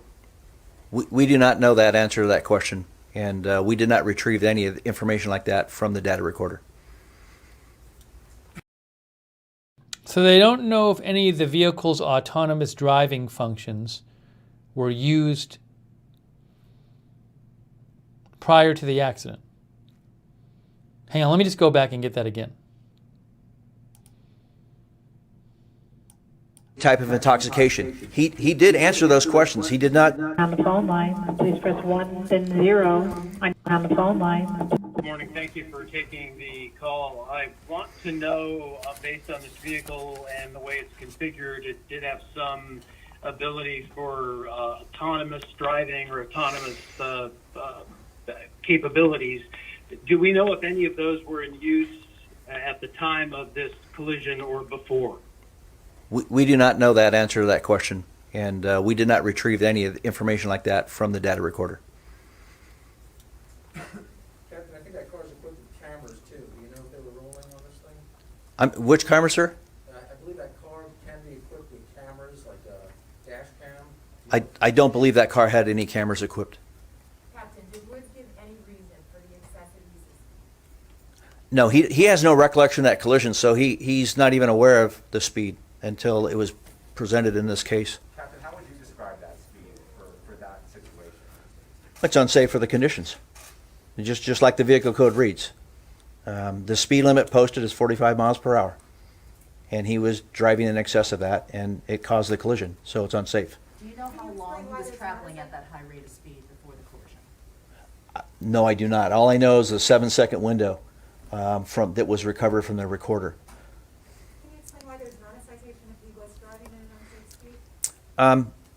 Part of it was because of the circumstances that he endured throughout the collision, and the fact that in order to issue a citation, it usually you have to have something to indicate an independent witness or an observation by a peace officer.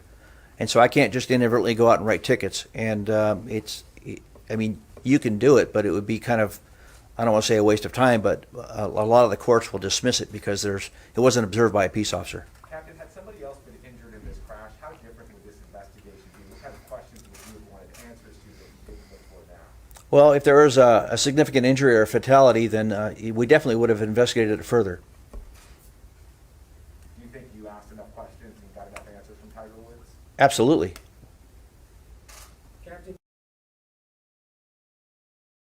It's interesting that he says if there had been somebody else hurt or killed, they would have, I guess, because they would legally have to, or I don't. They would have to because of their procedures have to investigate further.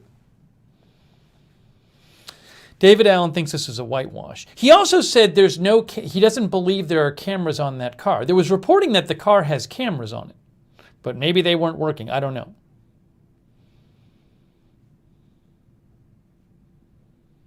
But basically, I mean, they didn't check the phone. They don't know if he was on the phone. They don't know if the autonomous driving was enabled. They don't know. They didn't do a blood test on him for intoxication. So,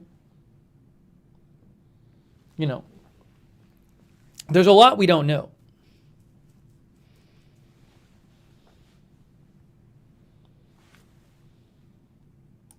he try and correct his steering at all, or was it basically straight off the road like this? There's indication of steering, whereas I gave the examples of the steering. So there was steering in the vehicle at the areas of impact, and it's unsure if it was him trying to correct the situation or if it was the impact of the vehicle at the areas of impact that caused that by the movement of the vehicle. The first impact is what I'm sorry?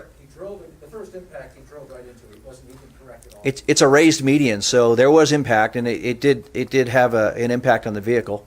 Yes. Captain, can you tell us a little bit about your conversations with Tiger Woods in the moments that led up to the accident, what he remembers, what he doesn't recall? I can, in what I've reviewed in this situation, he was in a state of shock at the onset of that collision. He was awake. We helped him sit up a little bit, and then we tried to extract him from the vehicle by breaking the sunroof, and it wouldn't break. And so we waited for the fire department. So he was, I don't want to use the word alert, but he was kind of dazed and confused, being in a state of shock. And then he was interviewed at the hospital as well, and he was coherent. His speech was normal, and there are interviews of him at the hospital where he's answering questions in the emergency room. My question is leading up to the car accident, what he remembers doing moments before the car accident. What did he say he remembered doing before the crash? I don't have the answer to that question. I assume the questions were asked if he was distracted. Well, I know that I know that there was allegations of an incident that occurred prior to the collision, which I reviewed video footage, and he was. I watched him on video walk out to his car, put his personal belongings in his car, and drive off the property. And he was driving very normal, very slow, as he began driving, to the point where it didn't appear that he even hit the accelerator. He took his foot off the brake and allowed the car to roll away. He made complete stops at 2 stop signs and stopped for a traffic signal before entering the highway. So there was this TMZ report, one of our viewers referred to before. I believe it's a TMZ report. There was a report that I think it was on TMZ, that someone claimed that he sped away from the hotel he was at before getting in this crash. The police say that they've watched video of him, it sounds like, leaving the hotel, and he wasn't going fast at all. That you just heard it right there. They said he was going slowly. He stopped at a couple of stop signs and stopped at a traffic signal. So that's his claim about that.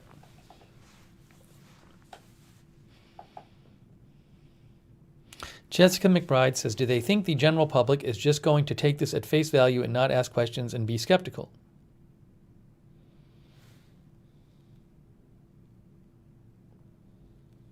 Haley thinks he was dodging the phone question, the cell phone question. Ellen G thinks elite privilege is giving him special treatment.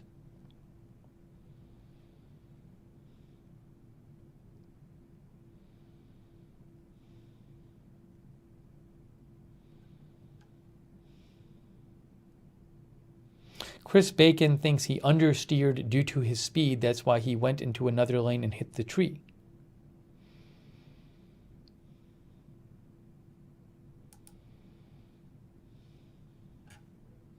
Chris sent me this. I'm not sure this applies to this. I'm not sure.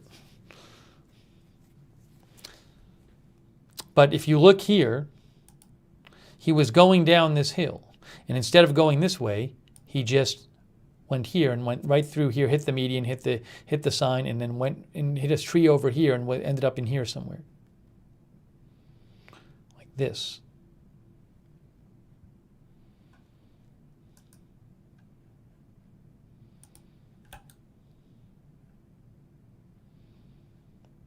Okay, I think there's just a little more of the press conference. Let's go back to it. Wellness Sarah thinks there's something else to it, we just don't know what. And so there's no evidence of any increased speed or rushed behavior. I guess leading up to the crash, though, was Tiger Woods late to an appointment? Was he on his cell phone? What did he tell you about the moments leading up to the crash, why he may have been traveling at that speed? I don't believe he recalls that. The only statement I recall seeing in the report is that he had a long day the day prior. We can take another question from a caller. Thank you. Our next question on the phone comes from Brendan Geoffrion with TMZ. Please go ahead. Hi, Sheriff. The sheriff said the day after the accident, no crime was committed. This is speeding and reckless driving that we're talking about. So how did you arrive at the conclusion that there was no crime? Well, speeding is an infraction, and it's not criminal in nature like a misdemeanor or a felony, and there's no evidence of reckless driving. So that statement was never made. Another question is, if Tiger was driving 85 to 87 miles an hour in a 45 zone, why no ticket for reckless driving or speeding? Because reckless driving, you have to have multiple violations in conjunction with one another, like multiple unsafe lane changes, passing vehicles in an unsafe manner, kind of like road rage stuff, and that did not exist here. Therefore, reckless driving is not appropriate. And the speeding, Last question. there was no independent witnesses regarding the speeding, and it wasn't observed by a peace officer, so no citation was issued. Last question for you. In your opinion, did Tiger make a conscious effort to avoid the accident? We don't know that.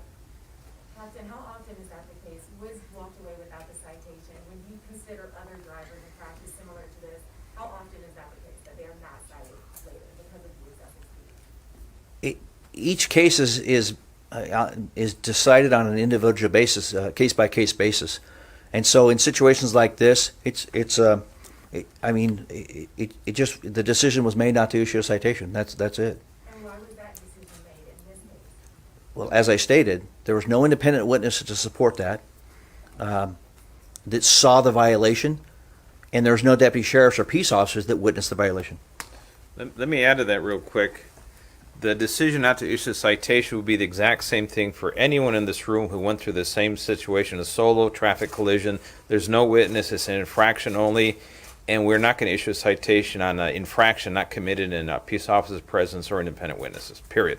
That would apply to everybody. So any inference that somehow is special is false. Despite the evidence that you have on the event data recorder? The event data recorder, that tells us physically what happened, but we need a human being to witness it. There was quite a bit of discussion after this accident about this particular stretch of roadway. Yes. Have there been adjustments made on the roadway? And how much of this accident do you blame on the roadway versus the driver?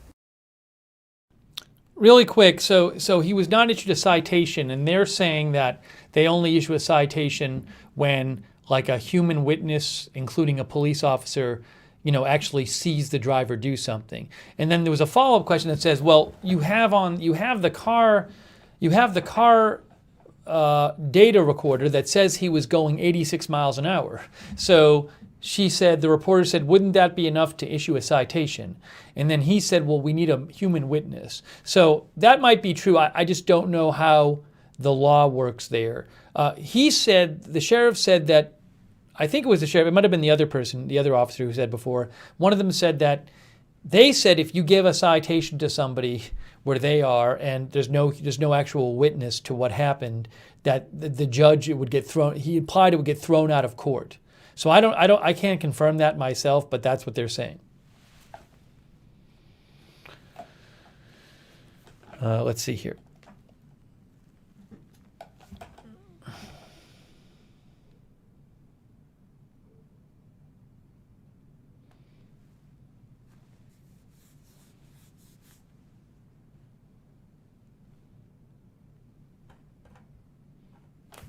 I think just like one or two more questions here in the press conference. We'll check this out. Well, this stretch of particular roadway, I believe we spoke a few weeks ago that it had, I think, was it 13 or 14? 14 traffic collisions if you're going like a quarter mile prior to a quarter mile after that stretch of roadway in particular. So it is hazardous. It encouraged it just by the design is straight away going downhill into a curve. People are approaching it with way too much speed for the conditions of the road. This has been brought to the attention to the supervisor, Janice Hahn, it's in her district, and they are trying to address that with some measure of traffic control to slow down the speed. How much do you blame that particular roadway for this crash versus the driver? Well, the driver bears the responsibility regardless of the roadway, as long as the roadway is designed with the basics. However, this stretch of road in particular has a little bit more than average share of collisions, so they need to rethink how this is designed and what we can do to slow down the traffic. Sheriff, if Tiger Woods had been involved with another vehicle and he had injured somebody, would he be facing some pretty serious criminal charges? On the same conditions, no. If there was an issue of an impairment or reckless driving, and then by extension there's a victim from another vehicle, then there would be a consideration. But we don't have either reckless driving, we don't have any evidence of impairment, so no, that would not apply. But it also seems as though you guys didn't apply for a search warrant to see if you were testing or distracting. To apply for a search warrant, you have to have probable cause. And to get probable cause, you need to have a building blocks of elements to indicate that someone potentially committed a crime. And that's higher than just a reasonable suspicion. And we do not have those building blocks to get to a probable cause. So therefore, you cannot approach a judge with a search warrant just because, well, we knew he had trouble in the past or something, therefore, can you sign this? And the judge is going to say, get out of here. All right, at this time, it's going to transition to Spanish. Will you be able to answer questions non-crash related? Sure. Okay, if you want to watch the rest of that, you can go to LA County Sheriff's Department. So again, they say the main cause was speeding and losing and not being able to navigate the roadway. They did not check his blood for intoxication because they said they couldn't get a search warrant because they don't have probable cause that he was intoxicated.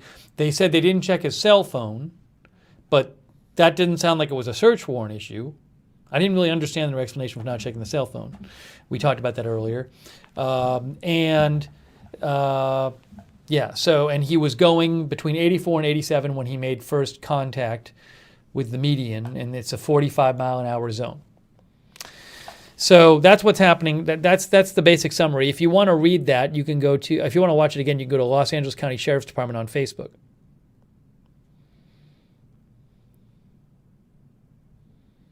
A number of our viewers are skeptical of the whole thing. So we basically don't know. We don't know if he was on his phone. We have no idea. They didn't even check. So we don't know. Maybe he just lost control of the car. Maybe he zoned out for a second. Maybe he was changing the radio. I have no idea. You know, if you're going 85 and you're going down this hill, it probably doesn't take very long to get distracted. If you get distracted or something, you zone out and, you know, you don't turn the car. Also, again, they did say he hit the accelerator and not the brake. He had the pedal down on the accelerator as he went across the road, and they say they think he accidentally hit the accelerator instead of the brake.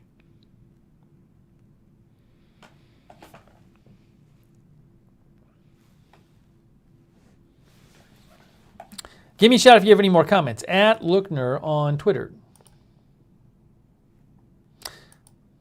Elizabeth G says the probable cause of the accident itself. It sounds like maybe that's not enough for probable cause as the accident itself. I was wondering about that too.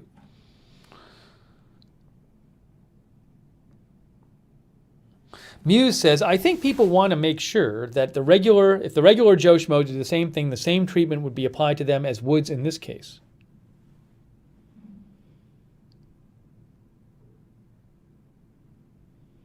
I don't think, Swigum, I don't think that was an electric car. It was a hybrid, isn't it? Wasn't he in a hybrid? Wasn't he in a hybrid car? But it's not full electric.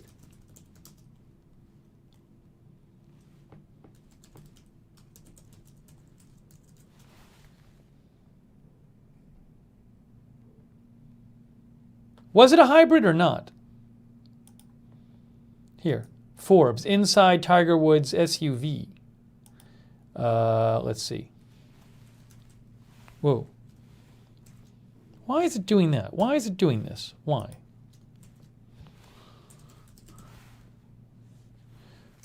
Is it not a hybrid? Let's see. GV80.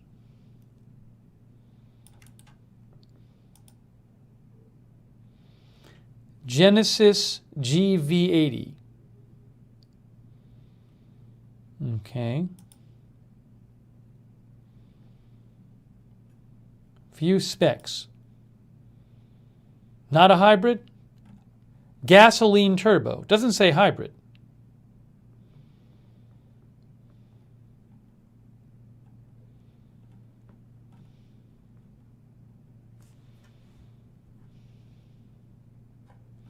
This says, oh, let's see, gasoline turbo, diesel. Looks like it's not hybrid. It says gasoline and diesel. At least from their site. I don't know. I'm not seeing hybrid.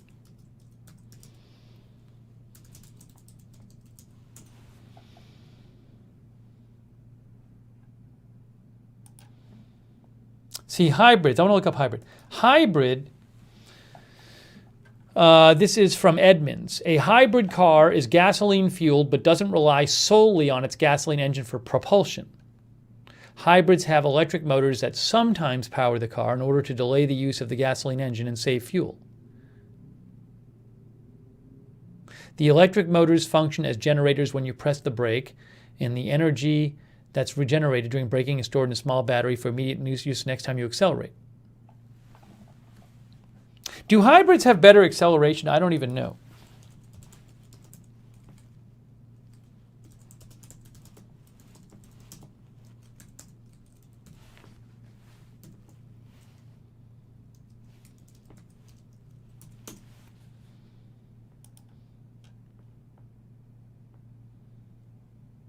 See, this says, auto, how stuff works. While hybrids can reach relatively high speeds, it's good acceleration that some models lack.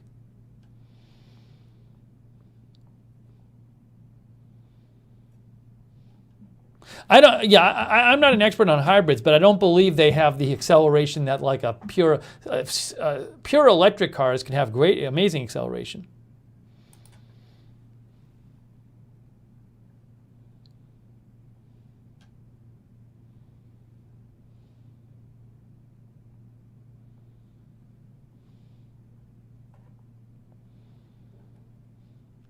Bill G says some electric cars have incredible acceleration, yeah,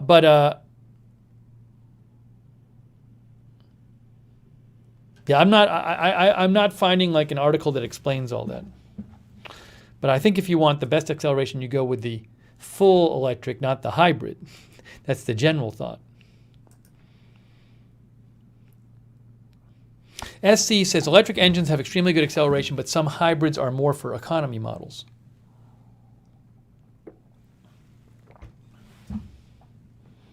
Lizzie says, you haven't been next to a Prius in traffic. They are slow.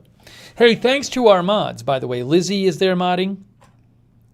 Sarah55, Mark Helton, Linda Belk, Dan Lindquist. Thank you, Dan. And, hang on a second here. Our Twitch mods as well. We got Duxor, Ellieborn, Muse, and Tariag.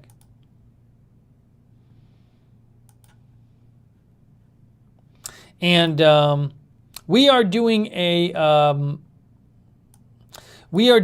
live news roundup. We haven't done one of these in a while, where we just talk about a bunch of different news stories and we read your comments on the year on YouTube or on Agenda Free TV 2. So we do this once in a while. So if you like this, subscribe to the channel. Agenda Free TV if you're on one of the other platforms, and Agenda Free TV 2 if you're on YouTube.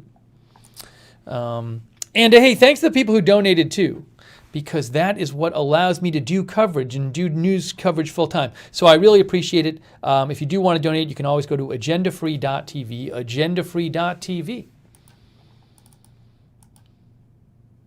All right, I think we got to move on. We talked about AstraZeneca. We talked about Tiger Woods. I could have done streams on either of those. I just didn't feel like it really warranted a stream for a whole stream for various reasons. So another country that has more cases lately, by the way, BNO Newsroom posted this. Turkey reports 54,740 new cases, by far the biggest one-day increase on record.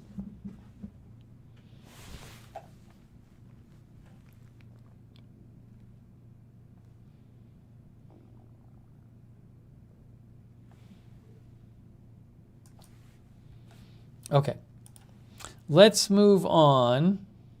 Oh, so the Vancouver Canucks hockey team in the NHL, they have a big outbreak, which is reportedly the Brazilian variant, and this came out today. Farhan Lodgley said this. Actually, I can show you here. They actually posted on the Vancouver Canucks posted on their they posted on their on their Twitter feed. As of today, 25 individuals have tested positive, and the source infection is confirmed a variant, which is believed to be the Brazilian variant. But full genome sequencing will be required to determine which specific type. Read the latest updates. This is from the Vancouver Canucks hockey team. On March 31st, the Vancouver Canucks, in conjunction with the NHLBC health officials, have postponed a game versus the Calgary Flames and closed the team areas following confirmation of 3 positive COVID test results over a period of 2 days. As of today, 25 individuals have tested positive, and the source infection is confirmed a variant. Among the 25 cases are 21 players, including 3 players from taxi squad, so 18 players on the regular team, and 4 members of staff. 1 additional player is considered a close contact. An ongoing investigation by Vancouver Coastal Health and Club contact tracing staff attributes the source infection to a single individual obtained in a community setting, which has since been identified by public health as a public exposure location. So they're saying that one person involved got it somewhere and then spread it to everybody else. There was a primary case. So 25 individuals with the team, including 18 players on the regular team. That's a huge amount of the team. Yeah, it's. I don't know that it's the whole hockey team. That's a lot of the players. 18 players on a hockey team is a lot of team. How many players on an NHL roster? How many players on an NHL team?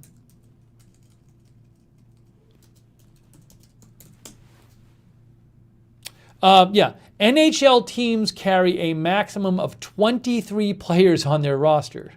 So 18 of the 23 players, if they have 23 on their roster, have, because 3 are from the taxi squad. So if they have 23 on the regular roster, 18 of them have the virus. That's a huge number, obviously. Oh, thank you, X-Man Family, who says, are they vaccinated and still got it or never get vaccine? You know, I haven't seen that reported, X-Man Family. That's a good question.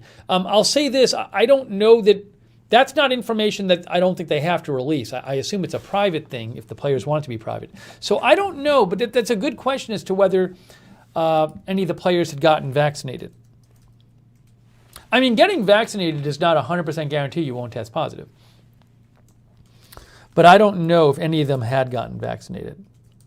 Some of them were reportedly sick.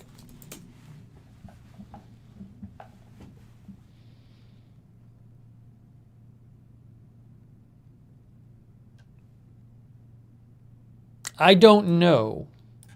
Let's see if it says here. Toronto Sun, Canucks battling variant COVID cases. Should teams be vaccinated? Oh, that's like a video or something. Anyways, I don't know the answer to that. I'm assuming most of them don't.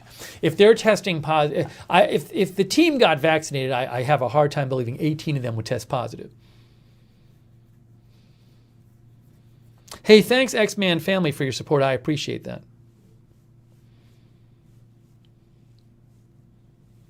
But, you know, again, 18 players out of the team are positive, and it looks like from what Google says, they said 23 players.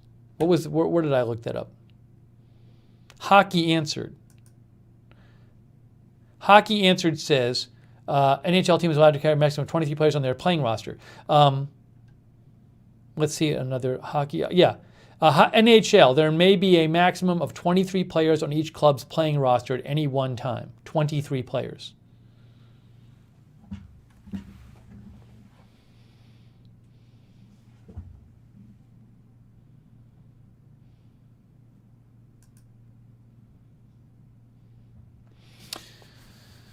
Moonshine says the president of Argentina got COVID and he was fully vaccinated. Well, I'm not sure what the deal with him was.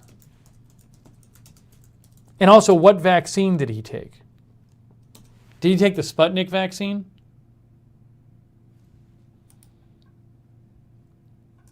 Argentina's president tests positive for coronavirus. That's The Hill.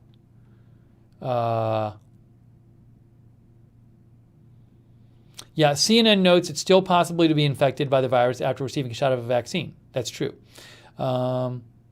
He took the Russian Sputnik 5 vaccine, which an analysis published in The Lancet said the Russian Sputnik 5 vaccine is approximately 91.6% effective in preventing infection. So, yeah, it's not supposed to be 100% effective anyway.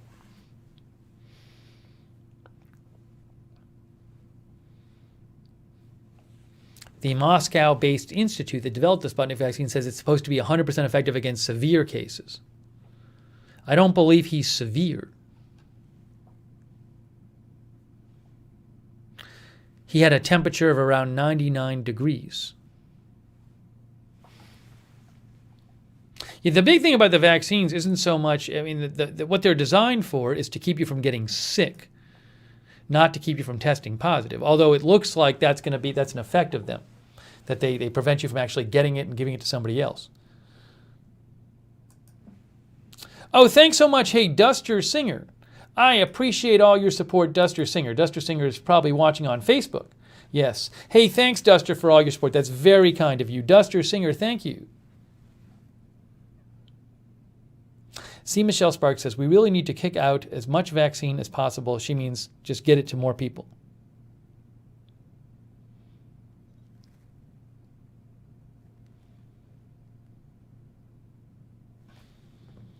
I wonder how Michigan did today with the virus.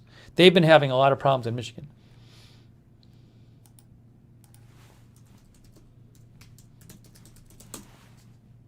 Let's see if we can find an article about what happened, what the latest is in Michigan.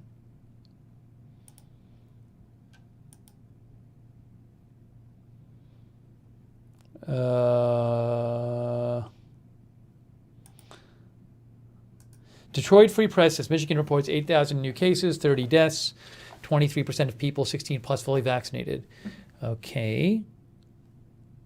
What are their numbers? The positivity rate in Michigan is now 17.91%. That's the state that's doing the worst right now in the U.S.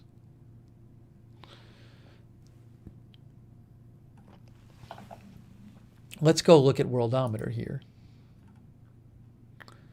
Where's Michigan? So 8,000 cases.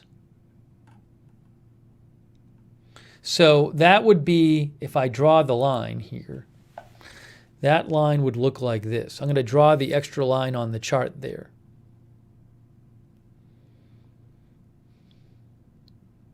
We'll do this. That would be roughly like here. That's like 8,000. Sarah55 says, we Canadians are so behind with the vaccine, it's not funny.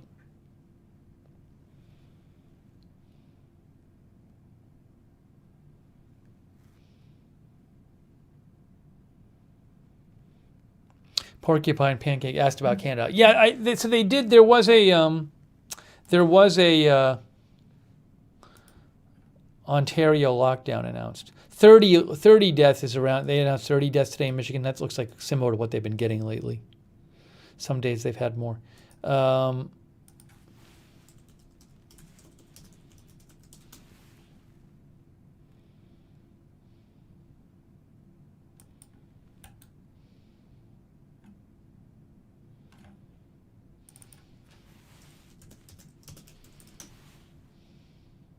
Yeah, here's this.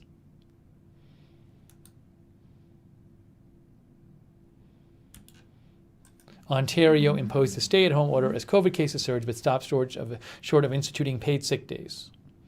Order to take effect at 12:01 a.m. Thursday. CBC, Ontario has declared its third state of emergency as the number of COVID cases surge in Ontario.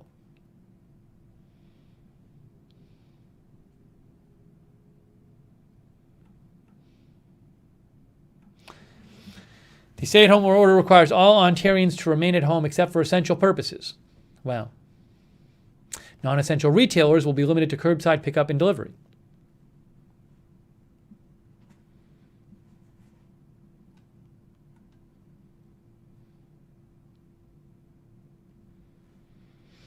Let's see here.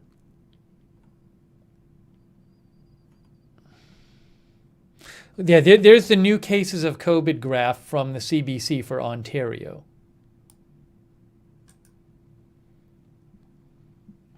So that's in January, and that's now.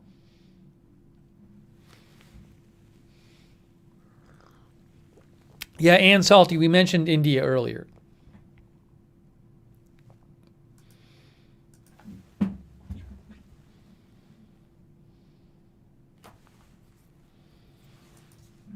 Yeah, it's the variants. These variants, the UK variant, the Brazilian variant, those variants they spread faster than the original version of the virus.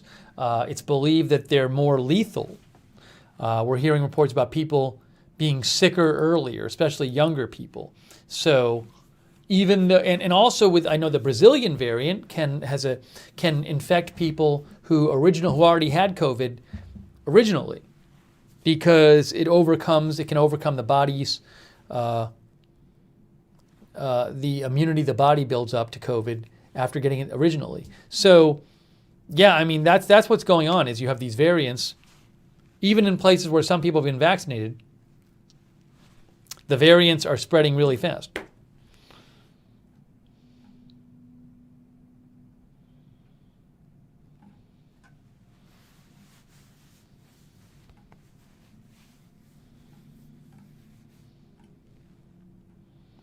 Let me just check there's no tornado warnings right now. There's a tornado watch, by the way, for some of the south, but there's no tornado warnings at the moment.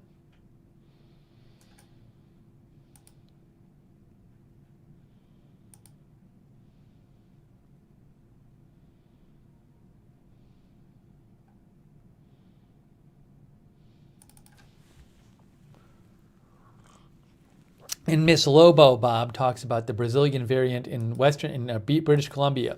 Yeah, that's where Vancouver is. And the Canucks hockey team, as we mentioned, has a huge outbreak on their team, which is believed to be the Brazilian variant.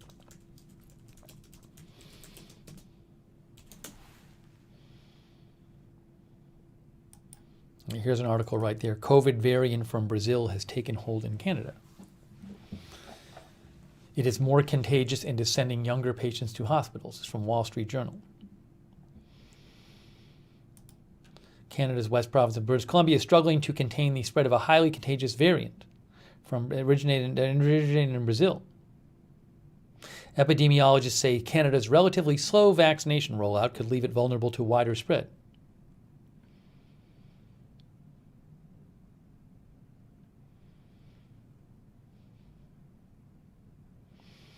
Canada, which is vaccinating people at a slower pace than the US, UK, and Israel, could suffer a worsening situation nationwide. This professor says all the models say that growth of these variants is too fast relative to the vaccine rollout. About 15% of Canadians have received at least one dose of a vaccine, compared with 47% in the UK and 32% in the US.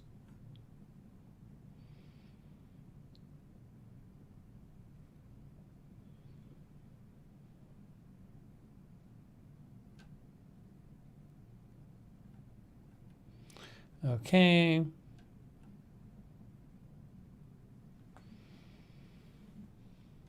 The P1 variant, according to this professor, has grown quickly in the province. That's the Brazilian one, although the UK variant is still more prevalent in British Columbia. British Columbia has become one of the biggest Brazilian variant hotspots outside of Brazil. Other Canadian provinces have reported smaller numbers of the Brazilian variant.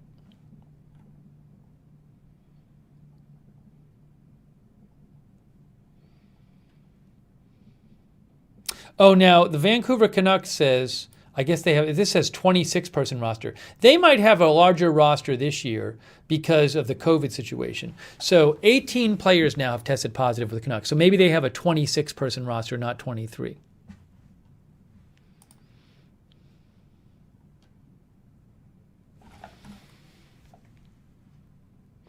LNG says, I'm in Penticton, safe on a mountain, thank goodness.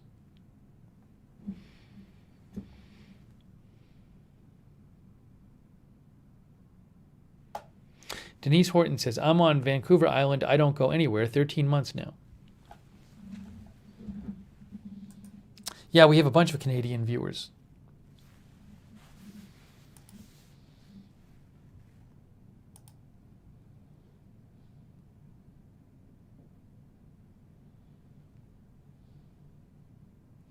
Ja Parka says taxi squad is included in the number for the Canucks. I don't know. Let's see here.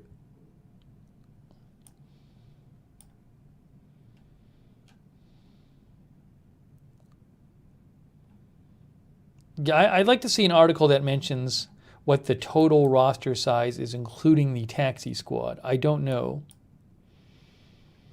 This says taxi. Here's an article from Canucks Army from December, and they say, oh no, look, Frank Cervalli posted this. He is a hockey reporter with TSN. He says that the number of players on an NHL team is 30, including the taxi squad. 26 regular roster and 4 on the taxi squad. So I believe on the Canucks, what is it? 18 players have it, and then 3 additional on the taxi squad. Is that what they said, the Canucks, on Twitter?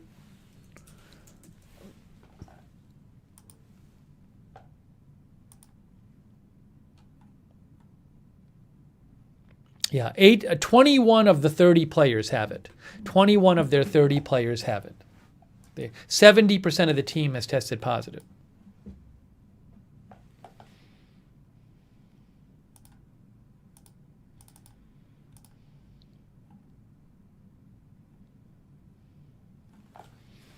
Okay. Hang on one second here.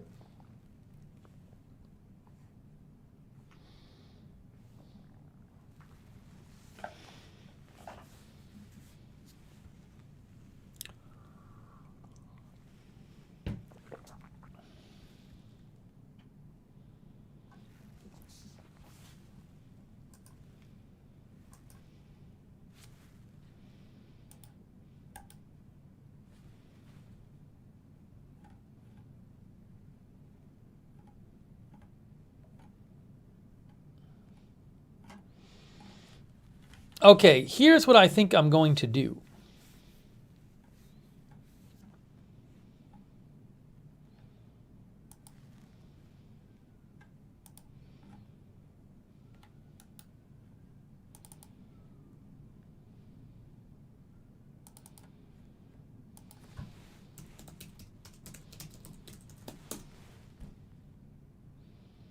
One of our viewers just sent me something about this.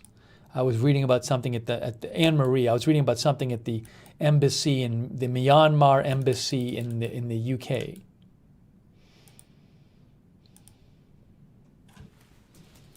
I'll quickly mention this. Let's see here, in case you hadn't seen it. Myanmar embassy in London, quote unquote, seized by military. The Telegraph, the Myanmar embassy in London was stormed and seized by allies of the nation's new military regime, which took over in a coup, I believe, a couple months ago. The Myanmar's ambassador to the UK told the Telegraph he had been betrayed by former colleagues whom he had worked with alongside in the building. The current ambassador drew the anger of his country's armed junta last month after he expressed his opposition to the successful coup on February 1st. And he called publicly for the release of the deposed civilian leader Aung San Suu Kyi and the ousted president. Okay.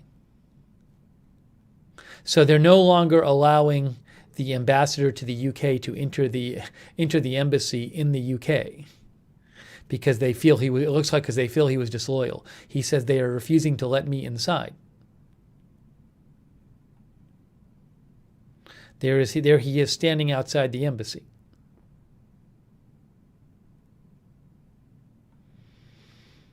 Interesting.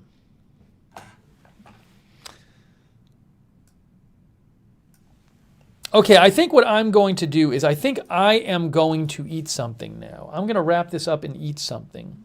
That's what I'm going to do. But we may, if there's big news, I'll come back on the air on Agenda Free TV to cover some news there. And also, if there's not big news, I very well might end up doing a stream on my personal channel called Lookner. So in addition to, this is Agenda Free TV 2 on YouTube. If you're watching on other platforms, it's just Agenda Free TV. But on YouTube, I have 2 news channels. I usually am on Agenda Free TV, but I do the news roundups on Agenda Free TV 2. But I do have a personal channel where I do non-news live streams, and that's called Lookner on YouTube. So that's only on YouTube. So tonight, if I probably will stream there if there's not some big news I want to cover. So follow me, on YouTube you can find all the channels by clicking on channels, but subscribe to Agenda Free TV, Agenda Free TV 2 if you're on YouTube, and also Lookner channel, so you can catch the stream tonight if I do one there. But I do appreciate you joining me for the news roundup.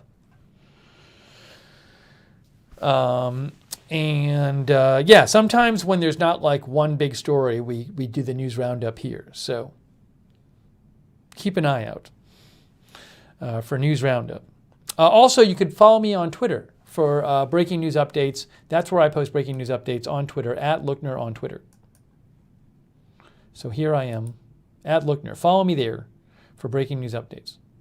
Hey, I really appreciate you guys watching. A lot of interesting comments people had today. Thank you for tuning in and for commenting. And also a big thanks to our moderators. The moderators are all volunteers. They are awesome. I really appreciate the mods. Sarah55, Mark Helton. Thank you so much for moderating there. I know we had some others too. Linda Belk, I know, was moderating. Our Twitch mods.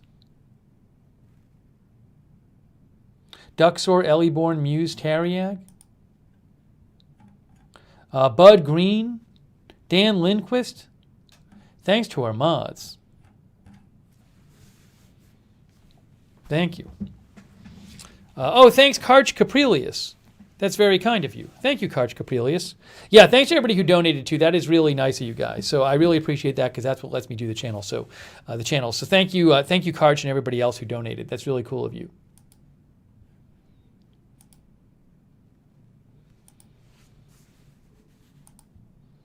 And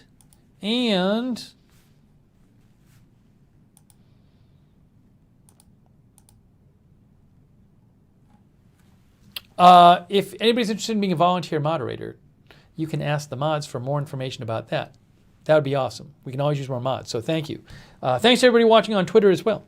And the Discord. The Discord, I want to mention that. The Discord, there is a Discord chat. The chat is now working again. So we have a Discord chat for fans of Agenda Free TV and Agenda Free TV 2. They hang out and they talk about whatever during the day and when we're not on the air. So check out the Discord chat room. It's free. You can talk to other viewers. You can keep the chat going when we're not on the air. That link is at the bottom of the YouTube video description, and also our mods can post that link as well. Oh, thank you, The Princess, for your support. Hey, thanks, The Princess.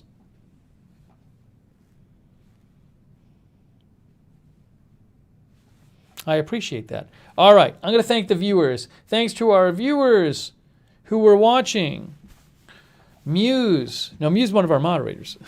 But thanks, Muse. Apocalypse No, Shaggy. Mancubus. Ellieborn, South Carolina 1. Thank you for watching South Carolina 1.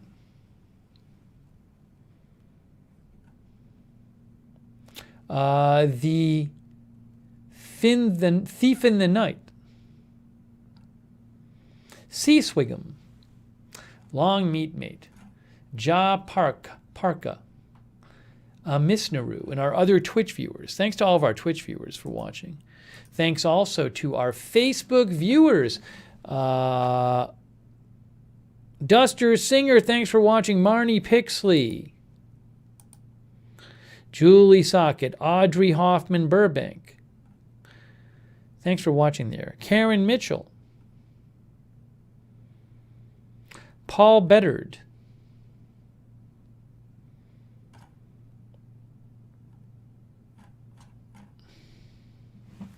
Thank you for watching there.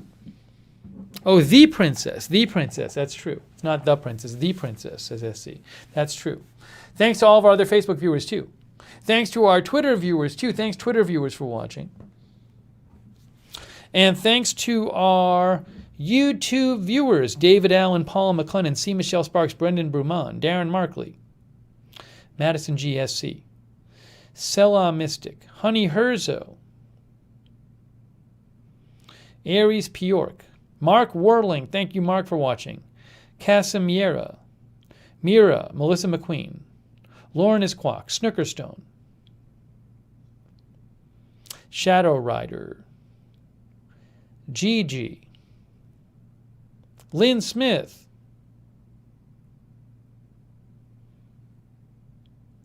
Paula Faust, Madison G,